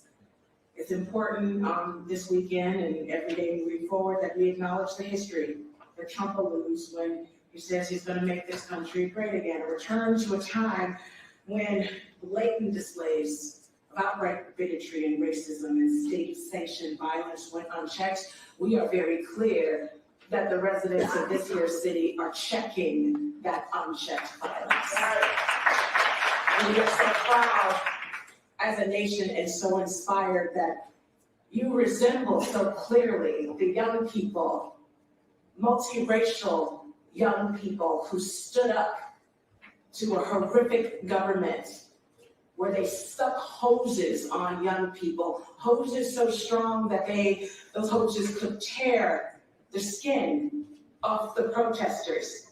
Today, on the weekend of Martin Luther King's birthday, we were reminded that that struggle never ended through your work here. Dr. King not only fought segregation, but economic exploitation and militarism and the abuse of government power. Accountability can't end, and we know it should not, must not end with this hearing or the next news cycle. Instead of going on much further, I want to continue to give so much love to Ms. Good's family. My daughter lost her father at a very young age, and I know what it means for children to grow up without their parents. The horrors of what this state, meaning our executive branch, have called justice. The horrors. One of the things that I think is extremely important for me to convey here as someone who is Muslim, and this is our holy day, it is Jummah, is to acknowledge that the Trump administration has waged an all-out war on Muslims in this country. And Mr. Hussein, you talked a lot about this amazing community, the Somali community, and given it's our holy day, it was also mentioned that mosques and other places of worship and faith are under attack. I want to give you the last minute that I have to give us more color on what's happening in the communities that you represent. Thank you. Thank you. I just want to echo your point. We love this state. We love the people of this state. And I personally believe on this day that God has chosen Minnesota after the murder of George Floyd to bear that burden. And once again, we are asked to bear the burden of standing up for this nation. And I don't believe that's an accident. I believe there's incredible goodness in this great state. And Renee Good is part of that. But we are called in this moment to come together, and Minnesotans, all walks of life are coming together. In this moment, we are displaying hope and love in the midst of hate and fear. And I will tell you, I have seen people in the midst of fear, but at the same time seeing their neighbors, checking in on them. I have seen young people rise up, walk out of their high schools, standing up for each other. I will tell you, this moment is the moment, as my colleague just mentioned, for the first time in this country, we are going to fix the immigration problem. For the first time in this country, we're going to make every person be dignified because of God giving them that dignity. So I will tell you, my community is extremely resilient. They are young and capable, and I'm incredibly impressed. But this moment, the love of Minnesota and the incredible Norwegians, and we're a little passive aggressive, but we say oops and all those kind of things. But if you put us in a corner, that's right, we will take care of each other. Minnesota's going to show us the way. Show us the way. Thank you. So beautifully said. Thank you, Representative Simon. I'd now like to recognize Representative Walkinshaw from Virginia for 5 minutes. 4 minutes, excuse me, 4 minutes. Our typical is 5 minutes, but it's 4 minutes. Thank you. That's going to be hard to follow. But thank you, Ranking Member Jayapal and the Minnesota delegation. This is my first visit to Minnesota. I hope my next visit will be under better circumstances. And I want to thank our witnesses and the community members here and across Minnesota who have been doing their patriotic duty as Americans to stand up to this administration. Yeah. My constituents, the folks I represent in Virginia and the Minnesotans that I talk to, want secure borders. They want our immigration laws, all of our laws, to be enforced. But they want it done fairly, humanely, in a way that's consistent with our values as Americans. They don't want mass secret police. They don't want disappearances. They don't want peaceful protesters shackled and pregnant women dragged through the street. They don't want guns pulled on children. And they don't want unarmed mothers shot and killed in their cars. It's clear to me, based on what I've heard today, that what is happening here in Minnesota is not about immigration enforcement. It is not about corruption. It sure as hell is not about public safety. It's about political retribution, power, and intimidation. And that's why Congress must step up and rein in this mass deportation, mass destruction machine that Trump has assembled. And because we know the Trump administration and Secretary Noem won't hold anyone accountable, we have to be crystal clear today that House Democrats will hold people accountable. We will hold people accountable for the laws that have been broken, for the rights that have been violated. And I want to talk directly to Speaker Johnson if he's taking a break from doing Donald Trump's bidding. Speaker Johnson, if you bring next week to the floor of the House a Department of Homeland Security funding bill that doesn't end these abuses, you can pass it without my vote. Chief McCarthy, you've got a lot of questions about training. I'm going to ask another one. You went through the timeline of someone who wants to become a member of your police department. I was adding up all of the requirements. It sounded like years before you would have that officer on their own, serving, patrolling in your community. We know that ICE is sending folks out with 6 to 8 weeks of training. From your perspective, your decades of experience, what could go wrong if you put an officer out on the streets in your community with just 6 to 8 weeks of training? Thank you for that question. And I think we're seeing it. Everything can go wrong. When officers are put in positions where they are stressed and now they're insecure, they're going to be quicker to move to physical violence. And what you're finding is that if they don't know their legal rights and authority, they're going to violate the rights and authority of others. And so it is a very dangerous situation. Thank you. I yield back.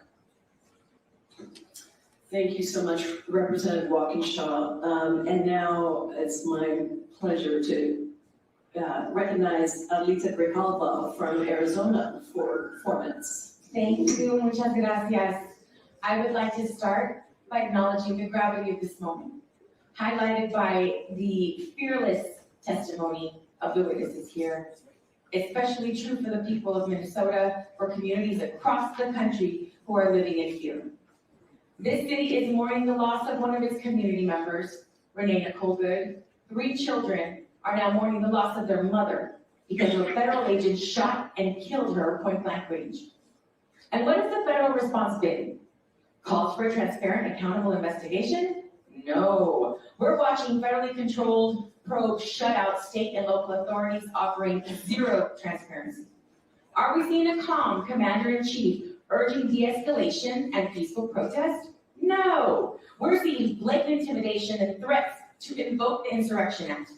Do we even hear the faintest acknowledgement that maybe, just maybe, something went wrong here?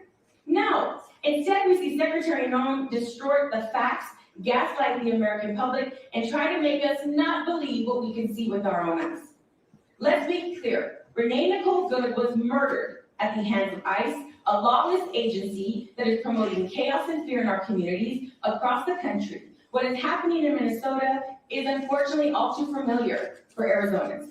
Arizona is no stranger to this fight. In 2010, the state passed the now Senate Bill SB 1070, the Show Me Your Papers, right? 1070 was one of the broadest, strictest laws of its kind and at the time, and it took effect and made Arizona a testing ground for racial profiling and cruel immigration policies, the very kind that we see implemented across the country today.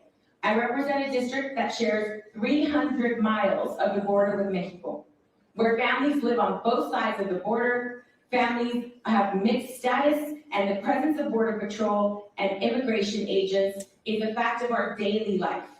But the level of aggression we have seen since Trump took office is truly unprecedented. I witnessed it firsthand when federal agents raided a local restaurant in my district when I showed up to ask for more information to do my job of oversight, tried to de-escalate the situation. They indiscriminately sprayed chemical irritants on the crowd, which included myself and journalists documenting the scene. And then they spun it and gaslighted the community. And what we're seeing here in Minnesota and what I've seen in Arizona is part of that same pattern of intimidation. Federal agents using force instead of restraint, intimidation instead of engagement, secrecy instead of transparency. That is why, until significant reforms are made, Congress should not allocate another dime, ni un centavo, to immigration enforcement agencies. Secretary Noem should be impeached for her handling of this incident and for her campaign of terror across the country. We need to make sure that federal law enforcement serves the people, la gente, not terrorize them. We need accountability, we need answers, and that is why we are all here today, to be here with you. I want to thank you for being here, and I do want to ask a question of Ms. Gonzalez Avalos. We've heard the stories of people afraid to go to work, to go to school, to go to the mail.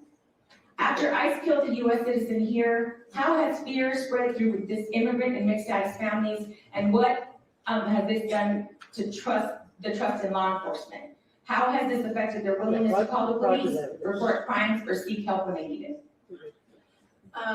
We have seen that across the board, immigrant communities are deeper in lockdown. They are not sending their children to school, regardless of their citizenship. They're not going to work, and their businesses are increasingly getting shut down. They are making the hard decision. We have also experienced, and we need more information about that, but we have also experienced systemic deployment of I-9 audits in ethnic corridors, in Latino, like ethnic business corridors in the metro and suburban areas. And people are afraid that by submitting something that is supposed to be simple regulatory practice could be weaponized, using further that information to harm more families, even those that might have immigration status. We are hearing hospitals, people are not seeking care, critical care. People are not getting their medication or going to the pharmacy. And people who have made the decision that maybe their way out is going back to their birthplace are afraid to even buy an airplane ticket because they know that there's cooperation in the airports and in the border, even if they're trying to go to their birthplace where they are legible and they can be there lawfully. La gente unida jamás será vencida. The people united will never be divided. Thank you for showing us the way.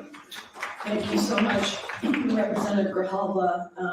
And I want to just thank all of the members who have been here, who have participated in this hearing for making this a priority. And I'm going to move to closing statements, and I recognize Representative Omar for her closing statement.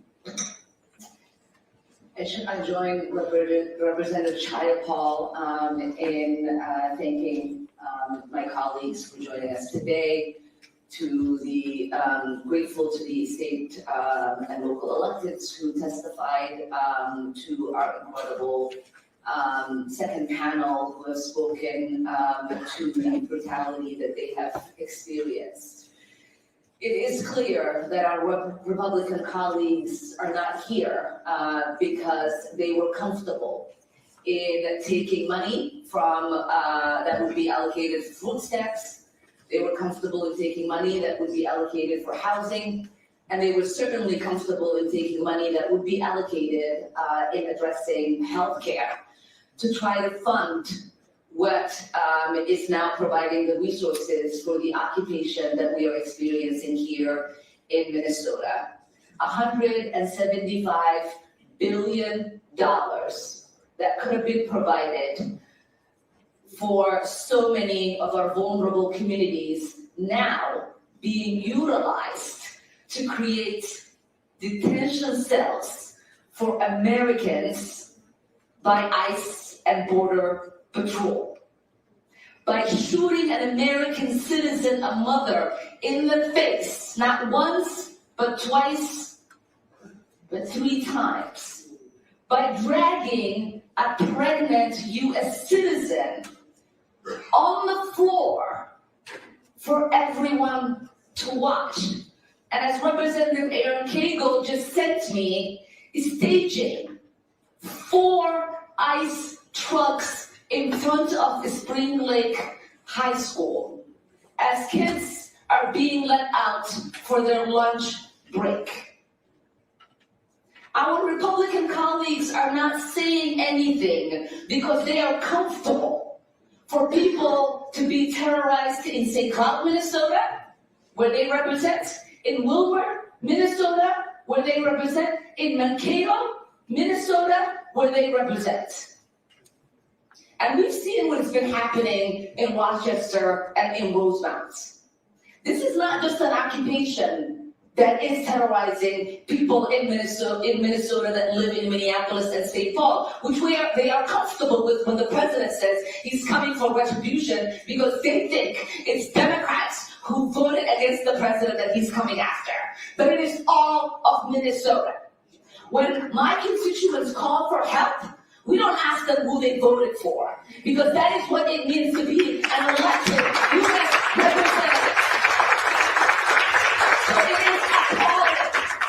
it is appalling for our colleagues on the other side of the aisle to be okay for the president to carry out retribution here in Minnesota. It is appalling for our Republican colleagues to be okay for there to be cell detations in ICE for American citizens. It is appalling for them to be okay for there to be checkpoints in American cities where people are asked for their papers. And it is appalling for Americans to have to carry their citizen papers only to be told they are not sure if those papers are correct. I don't want to curse. But those of us who escaped places like that, the one place where we thought we would never experience this is the U.S. goddamn States. And we should all be ashamed that it is the United States that is allowing for this to take place, and it is being forecasted and broadcasted to the rest of the world, where people are calling and saying, are you sure? This is America. I am ashamed. And we must do everything that we can to bring back the America we all escaped into.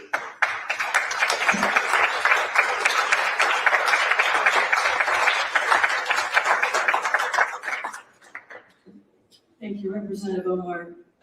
We are so grateful for your incredible leadership, for your courage, and for your representation, not just of the people of Minneapolis, not just of the people of Minnesota, but of the people of the United States of America.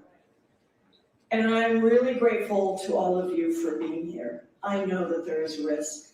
I know that there is risk in different ways for every single one of you. And I appreciate that you are standing up and speaking out and telling us what we need to hear.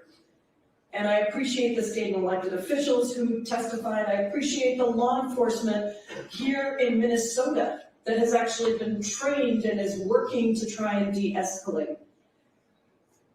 And most of all, I appreciate the people of Minnesota I've been a community organizer my whole life. That's what I did for 20 years before coming to Congress. The only reason I came to Congress was because I wanted to reform the immigration system.